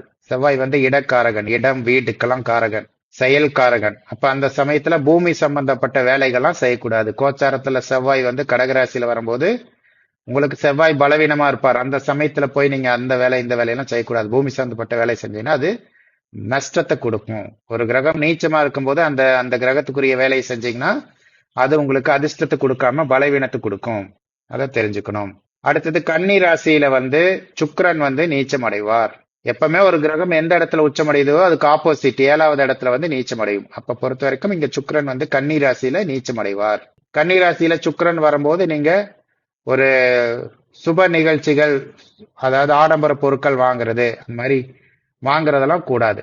சுக்கிரன் நீச்சமா இருக்கும்போது நீங்க இந்த சொகுசு சம்பந்தப்பட்ட சுப காரியங்கள் இதெல்லாமே பண்ணக்கூடாது. பண்ணீங்கன்னா அது வசியம் குறைவா இருக்கும். அடுத்தது சூரியன். சூரியன் நீச்சம் அடையக்கூடிய ராசி துலா ராசி. இந்த இடத்துல சூரியன் கோச்சாரத்துல வரும்போது உங்களுக்கு அரசாங்கம் சம்பந்தப்பட்ட நிர்வாகம் சம்பந்தப்பட்டதுல எல்லாம் கொஞ்சம் பலவீனமா இருக்கும். இந்த இடத்துல தொழிலாளர்கள் வலிமையா இருப்பாங்க. முதலாளி டவுனா இருப்பார். தொழிலாளிகள்னால மனச்சங்கடங்கள் வரும். எல்லாத்துக்குமே அது பொருந்தும்.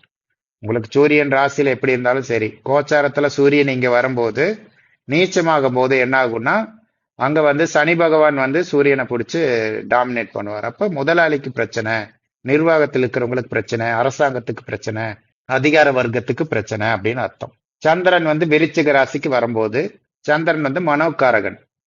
உங்களோட மனதை இயக்கக்கூடிய கிரகம் சந்திரன்.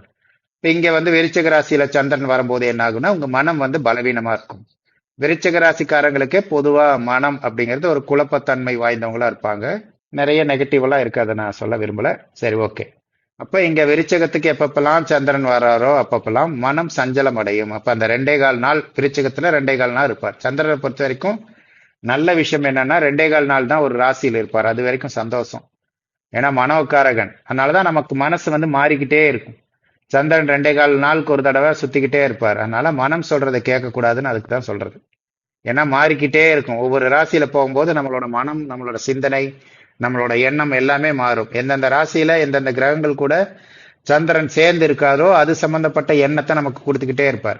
அலம்பாஞ்சிட்டே இருக்கும் மனசு. அதுதான் முக்கிய காரணம். ஓகே. அடுத்தது தனுசு ராசியில இந்த கிரகம் உச்ச நீச்சம் அடையாது. அடுத்தது மகர ராசியில குரு நீச்சம். அப்ப குரு எப்பப்பெல்லாம் மகர ராசிக்கு வராரோ தங்க விலை குறையும். குரு தங்கத்துக்கான காரகன். அப்ப தங்கம் குரு நீச்சம் அடையக்கூடிய இடத்துக்கு போகும்போது தங்க விலை கொஞ்சம் கம்மியாகும். இப்ப பாத்தீங்கன்னா குரு கடகத்துக்கு பக்கத்துல தானே இருக்கார், மிதுனத்துல இருக்கார். அதனாலதான் தங்க விலை எங்கேயோ போயிருச்சு. இந்த ஒரு வருஷத்துல பாத்தீங்கன்னா கண்ணை மூடி கண்ணை திறக்கிறதுக்குள்ள அவ்வளவு விலை ஏறிடுச்சு. அப்போ விலை ஏறுறதுக்கு அந்த கிரகங்கள் காரணமா இருக்கும். இப்ப குரு தங்கத்துக்கான காரகனா இருக்கிறதுனால கடக வீடுங்கிறது குருவோட உச்ச வீடு. அங்க வரும்போது அதுக்கு பக்கத்துல வரும்போதே விலை ஏற ஆரம்பிச்சிடும். அதே மாதிரி இங்க நீச்ச வீடு. அப்ப மகர ராசிக்கு குரு வரும்போது நீங்க செக் பண்ணி பாருங்க, தங்க விலை கொஞ்சம் இறங்கும். கொஞ்சம் தான் இறங்கும், அதுக்காக நிறைய இறங்கும்னு நினைச்சுக்காதீங்க. கடைசியா புதன் நீச்சம் அடையக்கூடிய வீடு மீன வீடு. ஏற்கனவே ஏன் அங்க நீச்சம் அடைகிறாருன்னு சொல்லிட்டோம். காலபுருஷனுக்கு அது 12வது வீடு.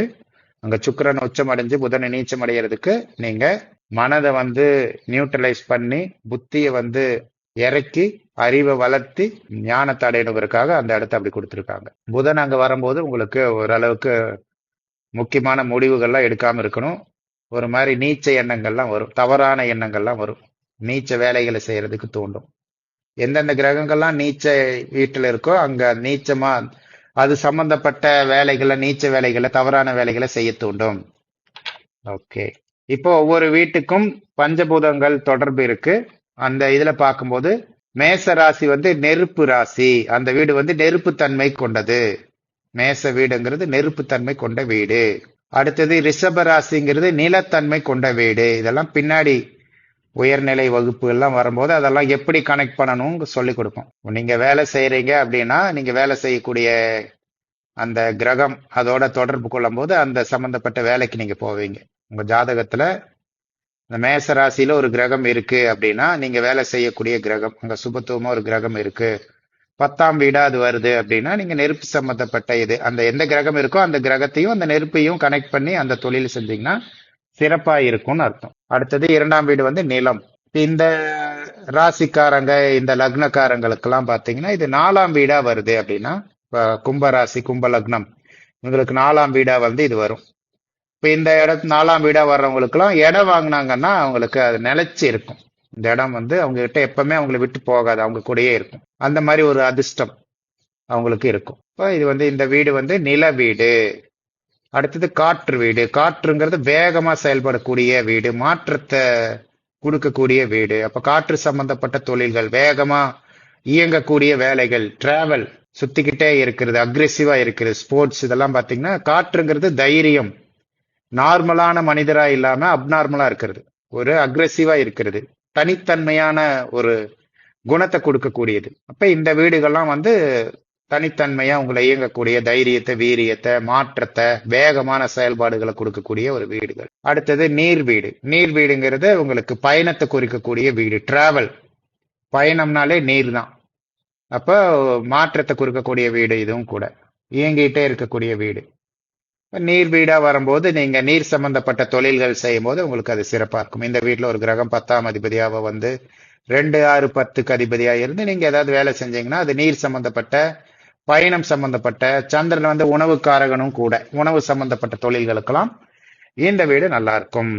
காற்று வீடுங்கிறது ஜோதிடத்துக்கு சூப்பரா இருக்கும். நில வீடு வந்து ரியல் எஸ்டேட்டுக்கு சூப்பரா இருக்கும். நெருப்பு வீடுங்கிறது அட்மினிஸ்ட்ரேஷன், அதிகாரம் சம்பந்தப்பட்ட இதுக்கெல்லாம் இந்த வீடு நல்லா இருக்கும். ஓகே, சிம்ம ராசிக்கு பாத்தீங்கன்னா நெருப்பு வீடு, இதுவும் அதேதான், அட்மினிஸ்ட்ரேஷனுக்கு, அதிகாரத்துக்கு, இந்த மாதிரி இதுக்கெல்லாம் வந்து சூட்டபிளான ஒரு வீடு. நிலம் இது பாத்தீங்கன்னா இது ரியல் எஸ்டேட்டுக்கு சூப்பரான வீடு. கன்னி ராசி, கன்னி இதுல எல்லாம் வந்து கன்னி லக்னமாகட்டும், கன்னி ராசி, இந்த மாதிரி இதுக்கெல்லாம் வந்து அந்த நல்ல அமைப்பு, அதாவது பணத்தை ஈர்க்கக்கூடிய அமைப்பு அவங்களுக்கு இருக்கு. அவங்க கிட்ட ஏதாவது காசு கொடுத்து வாங்கினீங்கன்னா அப்படியே நிரந்தரமா உங்க கிட்ட இருக்கும். அது மாதிரி ஒரு அதிர்ஷ்டம் அவங்களுக்கு இருக்கும். அந்த நிலராசிகள் அப்படிங்கறதெல்லாம் பாத்தீங்கன்னா உங்களுக்கு அந்த மாதிரி ஒரு அதிர்ஷ்டத்தை கொடுக்கக்கூடியதா இருக்கும். ஓகே, இதுவும் பாத்தீங்கன்னா ரியல் எஸ்டேட்டுக்கு வாங்கி விற்கிறதுக்கு, இது உபயராசியாவும் வர்றதுனால உங்களுக்கு வாங்கி விற்கிறதுக்கு ரியல் எஸ்டேட்டுக்கெல்லாம் அற்புதமான வீடு வந்து கன்னி ராசி. அந்த வீடு வந்து உங்களுக்கு ரியல் எஸ்டேட் பண்றதுக்கு உதவி செய்யும். சரி, மியூட் பண்ணுங்க. யாரு சார் இது? பாருங்க, ஏதோ இதுல சவுண்ட் வருது. தயவு செய்து மியூட் பண்ணுங்க. யார் இதுல சத்தம் வருதுன்னு பாருங்க. யாருங்க? விஜயகுமாரி. அடுத்தது வந்து காற்று ராசி. துலா வந்து காற்று ராசி. இது வந்து பிசினஸ் ராசினே சொல்லுவாங்க இந்த வீட்டை. இப்ப காற்று தான் வந்து உங்களை அக்ரெசிவா செயல்பட வைக்கும். எவ்வளவு தடை, பிரச்சனைகள், துன்பம், மோசமான சூழ்நிலை வந்தாலும் அதை உடைச்சிட்டு போராடிட்டு போகக்கூடிய ராசி வந்து காற்று ராசிகள். இந்த காற்று ராசிகள் இருக்கக்கூடிய கிரகங்களுக்கே அந்த குணங்களை கொடுக்கும். எந்த கிரகம் வந்தாலும் இந்த ஒவ்வொரு வீட்டுக்குரிய தத்துவத்தை உள்வாங்கி செயல்படும். அப்போ காற்று ராசியா வரக்கூடிய இதுக்கெல்லாம் வந்து அந்த அக்ரெசிவா செயல்படக்கூடிய தன்மை இருக்கும், போராட்ட குணம் இருக்கும். காற்று ராசிங்கிறது விமானம் சம்பந்தப்பட்டது. அதுவும் பாத்தீங்கன்னா காற்றுங்கிறது அதுதானே உங்களுக்கு, அதாவது விளையாட்டுத்துறை, பிசினஸ், அதாவது தனித்தன்மையா இருக்கக்கூடிய எல்லாத்துக்கும் வந்து காற்று ராசிகள் பொருந்தும். அடுத்தது நீர் ராசி. விருச்சிகம் அப்படிங்கிறது நீர் ராசி. இந்த ராசியை பொறுத்த வரைக்கும் எப்பவுமே வந்து அங்க சந்திரன் நீச்சம் அடைகிறதுனால, அதே மாதிரி காலபுருஷனுக்கு 8வது வீடா வர்றதுனால இந்த ராசியை பொறுத்த வரைக்கும் உங்களுக்கு மறைபொருள் ரகசியங்களை கண்டுபிடிக்கிறதுக்கான வீடு இது. தொல்பொருள் ஆராய்ச்சி, விண்வெளி ஆராய்ச்சி, ஆன்மீக ஆராய்ச்சி, ஜோதிடம், மருத்துவம் சார்ந்த இதுகள், அதே மாதிரி இந்த கல்வெட்டுகள், இது மாதிரி புராண விஷயங்களை கண்டுபிடிக்கிறது, ஆராய்ச்சி என்னென்ன ஆராய்ச்சி இருக்கோ எதெல்லாம் கண்டுபிடிக்கிறோமோ எல்லாத்தையும் கண்டுபிடிக்கக்கூடிய படிப்புகளுக்கும் தொழில்களுக்கும் இந்த வீடு பொருந்தும். அடுத்தது தனுசு. இது வந்து நெருப்பு வீடு. நெருப்புகள்லயே பலவிதமான 1ஆம் நெருப்பு, 2ஆம் நெருப்பு, 3ஆம் நெருப்பு. இது வந்து குவாலிட்டியான நெருப்பு. பாருங்க 1, 5, 9 தொடர்பு வரும். 1, 2, 3, 4, 5 வருதா? இங்க இருந்து 1, 2, 3, 4, 5ன்னா வரும். திரிகோணம்னு சொல்லுவாங்க. அப்ப இந்த தனுசு தான் நெருப்புலயே ஒரு புனிதமான நெருப்புன்னு சொல்லுவாங்க. அப்ப இது வந்து ஆன்மீக நெருப்பு. ஒவ்வொரு நெருப்புகளுக்கும் ஒரு குவாலிட்டி இருக்கு. அதுல இது வந்து உயர்ந்த நெருப்பு, உயர்ந்த தத்துவம் நெருப்பு தத்துவத்துல. இது வந்து ஆன்மீகம் சம்பந்தப்பட்ட விஷயங்களுக்கும் இதுவும் அக்ரெசிவா டாமினேட் பண்ணக்கூடிய அதிகாரம் இதுக்கும் வந்து இந்த வீடும் பொருந்தும். இது வந்து நெருப்பு தத்துவத்திலே உயர்ந்த நெருப்பு தத்துவங்கிறனால உயர்ந்த இடத்துல கொண்டு போய் உட்கார வைக்கும் இந்த நெருப்பு. அடுத்தது மகரம். இது பாத்தீங்கன்னா நில ராசி. இதுவும் அதே மாதிரிதான். நிலம் சம்பந்தப்பட்ட ஸ்டடியா இருக்கக்கூடிய அந்த விஷயங்கள்லாம், பூமி சம்பந்தப்பட்ட இதுக்கெல்லாம் வந்து மகர ராசி வந்து பொருந்தும். அடுத்தது கும்பம் வந்து காற்று. காற்றுங்கும் போது உங்களுக்கு ஏற்கனவே சொன்ன அக்ரெசிவா இருக்கிறது அப்படின்னு சொன்னேன். இப்போ எல்லாமே பாத்தீங்கன்னா ஒரே பேட்டர்ன் தான் உங்களுக்கு. காற்றுனா அக்ரெசிவா இருக்கிறது. அதே மாதிரி இதெல்லாம் அந்த ஏரோநாட்டிக்னு சொல்லக்கூடிய அதுக்கு சூப்பரா பொருந்தும். இந்த விமானம் சம்பந்தப்பட்ட அந்த துறை இருக்குல்ல, அந்த துறையில வேலை செய்யறவங்களுக்கு எல்லாம் கும்பராசி தான் இருக்கும். இல்லாட்டி கும்ப லக்னமா இருப்பாங்க. இல்லாட்டி அவங்களோட 10ஆம் அதிபதி வந்து இங்க உட்காந்துருப்பாரு. அடுத்தது மீன ராசிங்கிறது நீர்ல உயர்ந்த தத்துவம். நீர் தத்துவத்துல உயர்ந்த தத்துவம். காற்று தத்துவத்துல கும்பம் உயர்ந்தது. நில தத்துவத்துல மகரம் உயர்ந்தது. அந்த வகையில நீருக்கு வந்து மீனராசி உயர்ந்த தத்துவத்தில் இருக்கும். உயர்ந்த பதவியை உயர்ந்த இதுல கொடுக்கும். நீர் தத்துவத்தில் இருக்கக்கூடிய வேலைகள், அமைப்புகள் எல்லாம். ஓகே, இப்ப ஆண் ராசி பெண் ராசின்னு பார்க்கலாம். ஒவ்வொரு ராசிக்கும் ஆண் ராசி பெண் ராசின்னு இருக்கு. இதை பெருசா எடுத்துக்க வேண்டியதில்லை. சில இடங்கள்ல மட்டும்தான் இது உதவியா இருக்கும். இப்ப மேச ராசி ஆண் ராசி 1, 3, 5, 7, 9, 11 அந்த இடத்துல வரக்கூடியதெல்லாம் ஆண் ராசி. இது பாருங்க 1வது ராசிங்களா ஆண் ராசி. 3வது ராசி வந்து ஆண் ராசி. 5வது ராசி ஆண் ராசி. 7வது ராசி ஆண் ராசி. 9வது ராசி ஆண் ராசி. 11வது ராசி ஆண் ராசி. இதே மாதிரிதான் 2வது ராசி பார்த்தீங்கன்னா பெண் ராசி வரும். இரட்டைப்படையில வர்றது எல்லாமே பெண் ராசி. இப்ப ரிஷப ராசி வந்து பெண் ராசி 2வது ராசி. இது வந்து 4வது ராசி கடகம். இது வந்து பெண் ராசி. 6வது ராசி வந்து கன்னி ராசி, அதுவும் பெண்ணு. 8வது ராசி வந்து விருச்சிக ராசி, அதுவும் பெண். அதுக்கப்புறம் தனுசு ராசி வந்து ஆண். இது வந்து 10வது ராசியா கடகம் வருது, பெண். 12ஆம் ராசியா மீன ராசி வந்து பெண். இதெல்லாம் பாத்தீங்கன்னா இரட்டைப்படையில வர்றதெல்லாம் பெண், ஒற்றைப்படையில வர்ற ராசிகளும் ஆண். அவ்வளவுதான். இது வந்து அது பெண் தன்மை அப்படிங்கிறது இருக்கும், ஆண் தன்மைங்கிறது இருக்கும். ஆண் பெண் பரப்பாங்கன்னு கிடையாது. ஆண் தன்மை பெண் தன்மை அதிகமா இருக்கும். அதுதான் எடுத்துக்கணும். அடுத்தது இது சரராசி, ஸ்திரராசி, உபயராசின்னு 3 பிரிவா பிரிப்பாங்க. இது ரொம்ப முக்கியம். இது நிறைய இடத்துக்கு பொருந்தி வரும். சரராசின்னு சொல்லக்கூடியது பாத்தீங்கன்னா மேச ராசி. அப்ப இந்த ராசியில ஒரு கிரகம் இருக்குன்னா அந்த கிரகம் 100% பலனை கொடுக்கும். சரராசிங்கிறது தான் இருக்கிறதுலே வலிமையான ராசி. இப்ப இந்த இடத்துல எந்த கிரகம் இருந்தாலும் அந்த கிரகம் 100% பவர்ஃபுல்லா இயங்கும்னு அர்த்தம். அப்ப இந்த ராசியிலிருந்து கிரகம் செயல்படும் போது அது நல்ல கிரகமா இருந்தா 100% பலனை கொடுக்கும். அது கெட்ட கிரகமா இருந்து கெட்ட இடமா 6ஆம் இடம், 8ஆம் இடம், 12ஆம் இருந்துச்சுன்னா உங்களுக்கு அது மாதிரி வந்துச்சுன்னா லக்னத்துக்கு தீய பலன்களையும் கடுமையா கொடுக்கும்னு அர்த்தம். இப்ப நல்ல பலன்கள் கொடுத்தாலும் நல்லா பயங்கரமா கொடுக்கும், கெட்ட பலன்கள் கொடுத்தாலும் பயங்கரமா கொடுக்கும். அந்த மாதிரி ஒரு இயக்கம் கொடுக்கக்கூடிய வீடு. அதெல்லாம் எப்ப கொடுக்கும்னா தசாபத்தி காலங்களை கொடுக்கும். அப்ப இந்த இடத்துல இருந்து ஒரு கிரகம் தசை நடத்துச்சுன்னா, நல்ல கிரகமா இருந்துச்சுன்னா 100% நல்ல பலனையும், தீய கிரகமா இருந்து அது தீய இடமா வரணும், 6, 8, 12 வந்துச்சு, தீய கிரகமா இருந்துச்சுன்னா தீய பலன்களையும் கடுமையா கொடுக்கும். அடுத்து சரராசி பார்த்ததுக்கு அப்புறம் சரராசி பாத்தீங்கன்னா இந்த திரிகோணத்துல வரும். இந்த இடத்துல இருந்து 5வது ராசியும் மறுபடியும் இங்க இருந்து 5வது ராசியும் வரும்.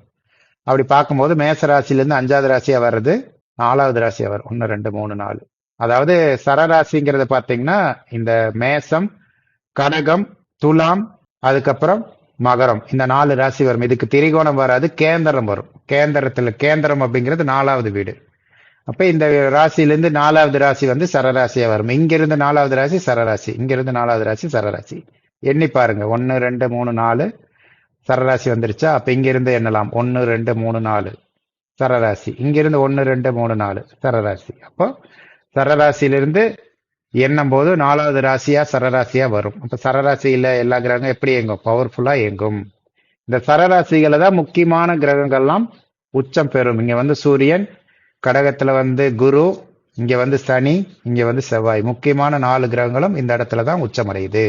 அதனாலதான் சரி ராசி பவர்ஃபுல்லான ராசி. அடுத்தது ஸ்திர ராசி. ஸ்திர ராசின்னு சொல்லக்கூடிய இடங்கள் வந்து எப்படி இருக்கும் அப்படின்னா 70% பலத்தோட இயங்கும். 70% பலனை கொடுக்கும். அங்க எந்த கிரகம் இருந்தாலும், எந்த கிரகம் அங்கிருந்து தசை நடத்தினாலும், அது நல்ல தசையா இருந்துச்சுன்னா நல்லா 70% முழுமையான பலனை கொடுக்கும். கெட்ட தசையா கெட்ட கிரகமா இருந்துச்சுன்னா 70% முழுமையான பலன் கொடுக்கும். இன்னொன்னு ஸ்திரம் அப்படிங்கிறது நிலைத்தன்மை, ஒரே இடத்துல இருந்து செய்யக்கூடிய வேலையை கொடுக்கிறது. சரம்னா ஓடிக்கிட்டே இருக்கக்கூடியது. சரராசினா ஓடிக்கிட்டே இருக்கும், ஒரு இடத்துல இருந்து நிக்காது. அப்ப இந்த இடத்துல நீங்க வேலை செய்யக்கூடிய தொழில் கிரகங்கள் அமைஞ்சிச்சுன்னா நீங்க ஒரே இடத்துல இல்லாம சுத்த விட்டுக்கிட்டே இருக்கும், ஓடிட்டே டிராவல் பண்ணிக்கிட்டே வேலை செய்வீங்க. அந்த மாதிரி அமைப்பு கொடுக்கிறது சரராசி. ஸ்திர ராசினா ஒரே இடத்துல உட்கார்ந்து வேலை செய்யக்கூடிய வேலைகள். டெஸ்க் ஜாப்னு சொல்றாங்களா, ஒரே இடத்துல உட்கார்ந்துக்கிட்டே வேலை செய்யக்கூடிய வேலையை வந்து ஸ்திர ராசி கொடுக்கும். அதே மாதிரி 70% முழுமையா பலனை கொடுக்கும், நல்ல பலனா இருந்தாலும் கெட்ட பலனா இருந்தாலும். இப்ப இந்த ஸ்திர ராசியில இருந்து என்னங்க, இதுக்கு கேந்திரத்துல வர்றது ஸ்திர ராசியா வரும். கேந்திரம்ங்கிறது 4வது இடம். அப்ப இங்க இருந்து எண்ணும் போது 1 2 3 4, 4வது இடம் வந்து சிம்மம். அப்ப இது வந்து ஸ்திர ராசி. இங்க இருந்து 4 என்னங்க, 1 2 3 4 விருச்சிகம் ஸ்திர ராசி. இங்க இருந்து 4 1 2 3 4 கும்பராசி ஸ்திர ராசி. அப்ப இதெல்லாம் வந்து எப்படி இயங்கும், நிலைத்த தன்மை வாய்ந்த வீடுகள், அப்படியே நீடித்த பலன்களை கொடுக்கும். நல்ல பலனா இருந்தாலும் சரி கெட்ட பலனா இருந்தாலும் சரி, அது டியூரேஷன் ஜாஸ்தியா இருக்கும். இப்ப இங்க இருந்து ஒரு கிரகம் தசாபுத்தி நடந்துச்சுன்னா, நல்ல தசையா இருந்துச்சுன்னா அந்த பலன்கள், நல்ல பலன்கள் ரொம்ப நாள் நிலைச்சு நிற்கும். கெட்ட பலனா இருந்துச்சுனாலும் நிலைச்சு நிற்கும். நோய் வந்துச்சுன்னா நோய் ரொம்ப நாள் இருக்கும். கடன் வந்துச்சுன்னா அந்த கடன் அடையிறதுக்கு ரொம்ப லேட் ஆகும். அதே மாதிரிதான் சரராசி. கடன் வந்துச்சுன்னா வேகமா கடன் வந்துடும். வளர்ச்சி வந்துச்சுனாலும் வேகமா வளர்ச்சி வரும். வீழ்ச்சி வந்துச்சுனாலும் வேகமா கீழே இறக்கி விட்டுரும். கண்ணை மூடி கண்ணை திறக்கிறதுக்குள்ள வீழ்ச்சி வந்துடும், வளர்ச்சி வந்துடும். அதெல்லாம் சரராசி பண்ற வேலை. ஸ்திர ராசிங்கிறதுனா அப்படியே நிலைத்த இது, அதுல இருந்து மீண்டு வர்றதுக்கு லேட் ஆகும். வளர்ச்சினாலும் அப்படியே நீடித்த வளர்ச்சியா இருக்கும். ரொம்ப நாள் வளர்ச்சியாவே இருப்பாங்க, ரொம்ப நாள் நல்லா இருப்பாங்கல்ல, அதெல்லாம் ஸ்திர ராசிகள். ரொம்ப நாள் கஷ்டப்பட்டுக்கிட்டே இருப்பாங்கல்ல, அதெல்லாம் ஸ்திர ராசி பண்ற வேலை. அடுத்தது உபயராசி. உபயராசி பொறுத்த வரைக்கும் பலவீனமான ராசிங்கிறது உபயராசி. இது எப்படின்னா 50% பலனை தான் கொடுக்கும். நல்ல கிரகம் இருந்தாலும் அது நல்ல பலனை 50% தான் கொடுக்கும். கெட்ட கிரகம் இருந்துச்சுன்னா தீய பலன்களை 50% தான் கொடுக்கும். அதே மாதிரி நல்ல தசை நடந்தாலும் அந்த தசையில நல்ல பலன்கள் 50% தான் இருக்கும். கெட்ட தசை நடந்துச்சுனாலும், கெட்ட கிரகங்கள் இருந்து கெட்ட தசை நடந்துச்சுனாலும் அதோட பலன்கள் 50% தான் இருக்கும். அப்ப இது எப்படின்னா வேகமாகவும் செயல்படும், நிலச்சும் செயல்படும். உபயராசி இந்த ஸ்திரம் ஸ்தரம் ரெண்டும் சேர்ந்தது தான் உபயம். வேகமும் நிலைத்த தன்மையும் கொண்டது உபயராசி. ஒரு விதத்துல இது நல்லதுதான். உபயராசிங்கிறது பிரச்சனை வந்துச்சுன்னா கொஞ்ச காலங்கட்டில பிரச்சனை இருக்கும், அப்ப பிரச்சனை போயிடும். நல்ல நேரம் வந்தாலும் கொஞ்ச நாளுக்கு நல்ல நேரம் இருக்கும், மறுபடியும் கெட்ட இது நடக்கும். நல்லது கெட்டது மாறி மாறி நடக்கக்கூடியது. அப்ப துன்பம் வந்தாலும் துன்பம் ஒரு குறிப்பிட்ட காலகட்டங்கள்ல இருந்து மறுபடியும் இன்பம் கிடைக்கும். இன்பம் இருந்தாலும் இன்பம் கொஞ்சம் குறிப்பிட்ட காலகட்டங்கள்ல மறுபடியும் துன்பம் வரும்னு சொல்ல முடியாது, மறுபடியும் மிடில்ல நார்மல் ஸ்டேஜுக்கு வருவீங்க. அப்ப இது அப் அண்ட் டவுன் இருக்கக்கூடிய ஒரு ராசி. ஒரு விதத்துல இது நல்லதுதான் எல்லாத்துக்கும். ஏன்னா துன்பம் வந்துச்சுன்னா அப்படியே ஒரே முட்டா வந்தாலும், வேகமான துன்பம் வந்தாலும் கஷ்டம். இதா இருந்துச்சுன்னா அப்படியே பேலன்ஸ் பண்ணக்கூடிய ஒரு ராசிகள். அப்ப இதுல இருந்து பார்க்கும்போது இந்த கார்னர்ல வரக்கூடிய ராசிகள்லாம் உபயராசிகள். 1 2 3 4 பாருங்க, எல்லா கார்னர்லும் உபயராசியா இருக்கும். இப்போ உபயராசிங்கிறது ஓரளவுக்கு நார்மலான ஒரு சராசரி மனிதனுக்கு ஒரு நல்ல அமைப்புன்னே சொல்லலாம். ஒரு தப்பிச்சுக்கலாம், நல்லது வந்தாலும் கெட்டது நடந்தாலும் ஏவரேஜா ஒரு சமமா இருந்துகிட்டு போகலாம். அந்த மாதிரி. அதனாலதான் அறிவு ராசிகள் இந்த இடத்துல இருக்கக்கூடிய அதிபதிகள்லாம் பாருங்க, புதன் தான் வருவார். மிதுன ராசிக்கு புதன் அதிபதி, கன்னி ராசிக்கும் புதன் அதிபதி, தனுசு ராசிக்கு குரு அதிபதி, மீன ராசிக்கு குரு அதிபதி. அப்ப இந்த 4 ராசிகள் ஏன் உபயராசியா வருது அப்படின்னா அறிவு கிரகங்கள் அதை ஆளுது. அறிவு கிரகங்கள் எப்பவுமே சமநிலையில் இருக்கும், உச்சமாகவும் போகாது நீச்சமாகவும் போகாது, சரிசமமா இருக்கும். அதனால இந்த வீடுகளுக்கு அறிவு கிரகங்களை கொடுத்திருக்காங்க, ஜீவராசின்னு சொல்லுவாங்க இத. ஓகே, அடுத்தது திசைகள். இந்த திசைகள்லாம் வந்து ஒருத்தர் எந்த நாட்டுக்கு வேலைக்கு போவாரு, எந்த இடத்துக்கு போனா, எப்ப எந்த ஊருக்கு போவாங்க, எந்த இடத்துக்கு கன்வெர்ட் ஆகி மாற்றங்கள் வர்றதெல்லாம் பார்க்கறதுக்கு உதவி செய்யும். இப்ப வெளிநாட்டுக்கு போகும்போதெல்லாம் இந்த திசைகளை வச்சு சொல்லலாம், இந்த நாட்டுல தான் போய் வேலை செய்வார், இந்த மாநிலத்துல தான் போவாரு அப்படின்னு சொல்லலாம். இந்த கரெக்டா அக்யூரேட்டா சொல்லலாம். ஓகே, இப்ப ராசிகளை பார்க்கும்போது மேச ராசிங்கிறது கிழக்கு திசை. சூரியன் எங்க உதிக்கும்? ஓகே, அடுத்தது எங்கங்க? சரி, ஓகே, அந்த பேஸ் பண்ணி தான் வரும். உங்களுக்கு பாத்தீங்கன்னா கிழக்கு ராசி வந்து மேச ராசி தெற்கு வந்து உங்களுக்கு ரிஷபம், மிதுனம் வந்து மேற்கு, அடுத்தது வந்து கடகம் வந்து வடக்கு திசை. இதை பேசிக்கா நீங்க வச்சுக்கலாம். அப்படியே வரிசையா அதே தான் ரிப்பீட் ஆகும். பாருங்க, இப்ப இதுல வந்து திரிகோணம் எடுத்துட்டீங்கன்னா அப்படியே வந்து மேட்ச் ஆகும். இப்போ 1 கிழக்கு திசை வருதா அங்க மேச ராசிக்கு 1 2 3 4 5. சிம்ம ராசி வந்து கிழக்கு, இங்க இருந்து என்னங்க தனுசு வந்து கிழக்கு வரும் 5வது இடமா. அப்போ இந்த 3 திரிகோணம்னு சொல்லுவாங்க, முக்கோணமா வரக்கூடிய அமைப்பு. 5ல எண்ணிங்கன்னா கரெக்டா இருக்கும், மனப்பாடம் பண்ணவருக்கு ஈஸியா இருக்கும். இங்க பாருங்க, ரிஷபராசி தெற்கு, இங்கிருந்து 5 என்னன்னீங்கன்னா கன்னி வந்து தெற்கு வரும், இங்கிருந்து 5 என்னும் போது மகரம் தெற்கு வரும். அடுத்தது மிதுன ராசி வந்து மேற்கு, இங்கிருந்து 5வது என்னங்கன்னா துலா மேற்கு, இங்கிருந்து 5 என்னும் போது கும்பம் வந்து மேற்கு ஆகும். அப்புறம் வடக்கு பார்க்கும்போது கடகம் வந்து வடக்கு, இங்கிருந்து 5வதா வரும்போது விருச்சிக ராசியும் வடக்கு, மீன ராசியும் வடக்கு. இதெல்லாம் வந்து வேற சில இதுங்களுக்கெல்லாம் பயன்படும் திசை. ஒரு பொருள் தொலைஞ்சிருச்சுன்னா எந்த இடத்துல இருக்குங்கிறதெல்லாம் கண்டுபிடிக்கலாம். ஒரு பொருள் தொலைஞ்சிருச்சுன்னா அதெல்லாம் அந்த பிரசன்னத்துல வரும்போது இதெல்லாம் ரொம்ப உதவியா இருக்கும். அந்த பொருள் எந்த இடத்துல இருக்கு, உண்மையாலுமே காணாம போயிருச்சா அப்படிங்கறதெல்லாம் பிரசன்னம் பார்க்கும்போது தெரிஞ்சுக்கலாம். உங்களுக்கு ஏதாவது நகை தொலைஞ்சு போயிருச்சுன்னா அது திருடு போயிருக்கா, இல்ல நீங்க ஏதாவது மறந்து வச்சுட்டு வந்துட்டீங்களா, வீட்லயே இருக்காங்கிறதெல்லாம் பிரசன்னம் பார்க்கும்போது தெரிஞ்சுக்கலாம். அதுக்கெல்லாம் இந்த ராசிகள் வந்து ரொம்ப உதவி செய்யும், இந்த திசைகள் வந்து உதவி செய்யும். இது வந்து மூல திரிகோண வீடுகள், இது ரொம்ப முக்கியமான வீடுகள். இந்த மூல திரிகோண வீடுகளை பொறுத்த வரைக்கும் சுப கிரகங்களுக்கு வந்து ஆண் ராசியில வந்து மூல திரிகோண வீடு அமையும், பாவ கிரகங்களுக்கு வந்து பெண் ராசிகள்ல மூல திரிகோண வீடுகள் அமையும். இப்ப பாவ கிரகங்கள் எதுன்னு தெரிஞ்சுக்கலாம். செவ்வாய் வந்து பாவ கிரகம், சனி பாவ கிரகம், சூரியன் பாதி சுபர் பாதி பாவி. சூரியனுக்கு ஒரே வீடு தான், அதனால அவரோட வீடே அமையும்.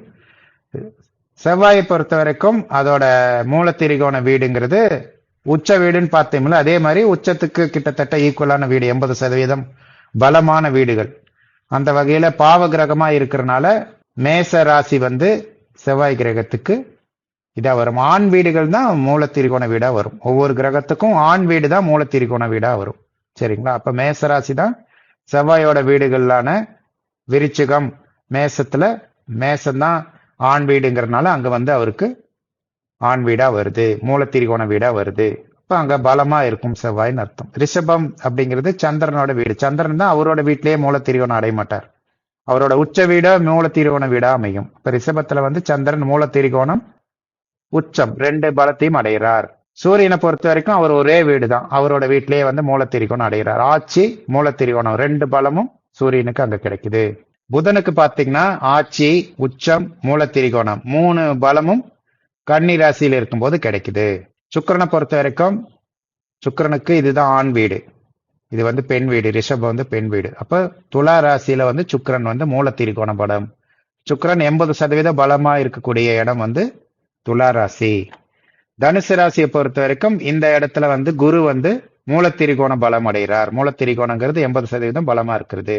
குருவோட ஆண் ராசி வீடு இதுங்கிறதுனால இங்க வந்து குரு வந்து மூல திரிகோண பலம் அடைகிறார். அடுத்தது கும்பராசி, இங்க வந்து சனியோட ஆண் வீடு. பாவ கிரகங்களுக்கெல்லாம் ஆண் வீடு மேலதான் இருக்கும். அப்ப இங்க வந்து சனி பகவான் மூல திரிகோண பலம் அடைகிறார். இதுதான் கான்செப்ட்.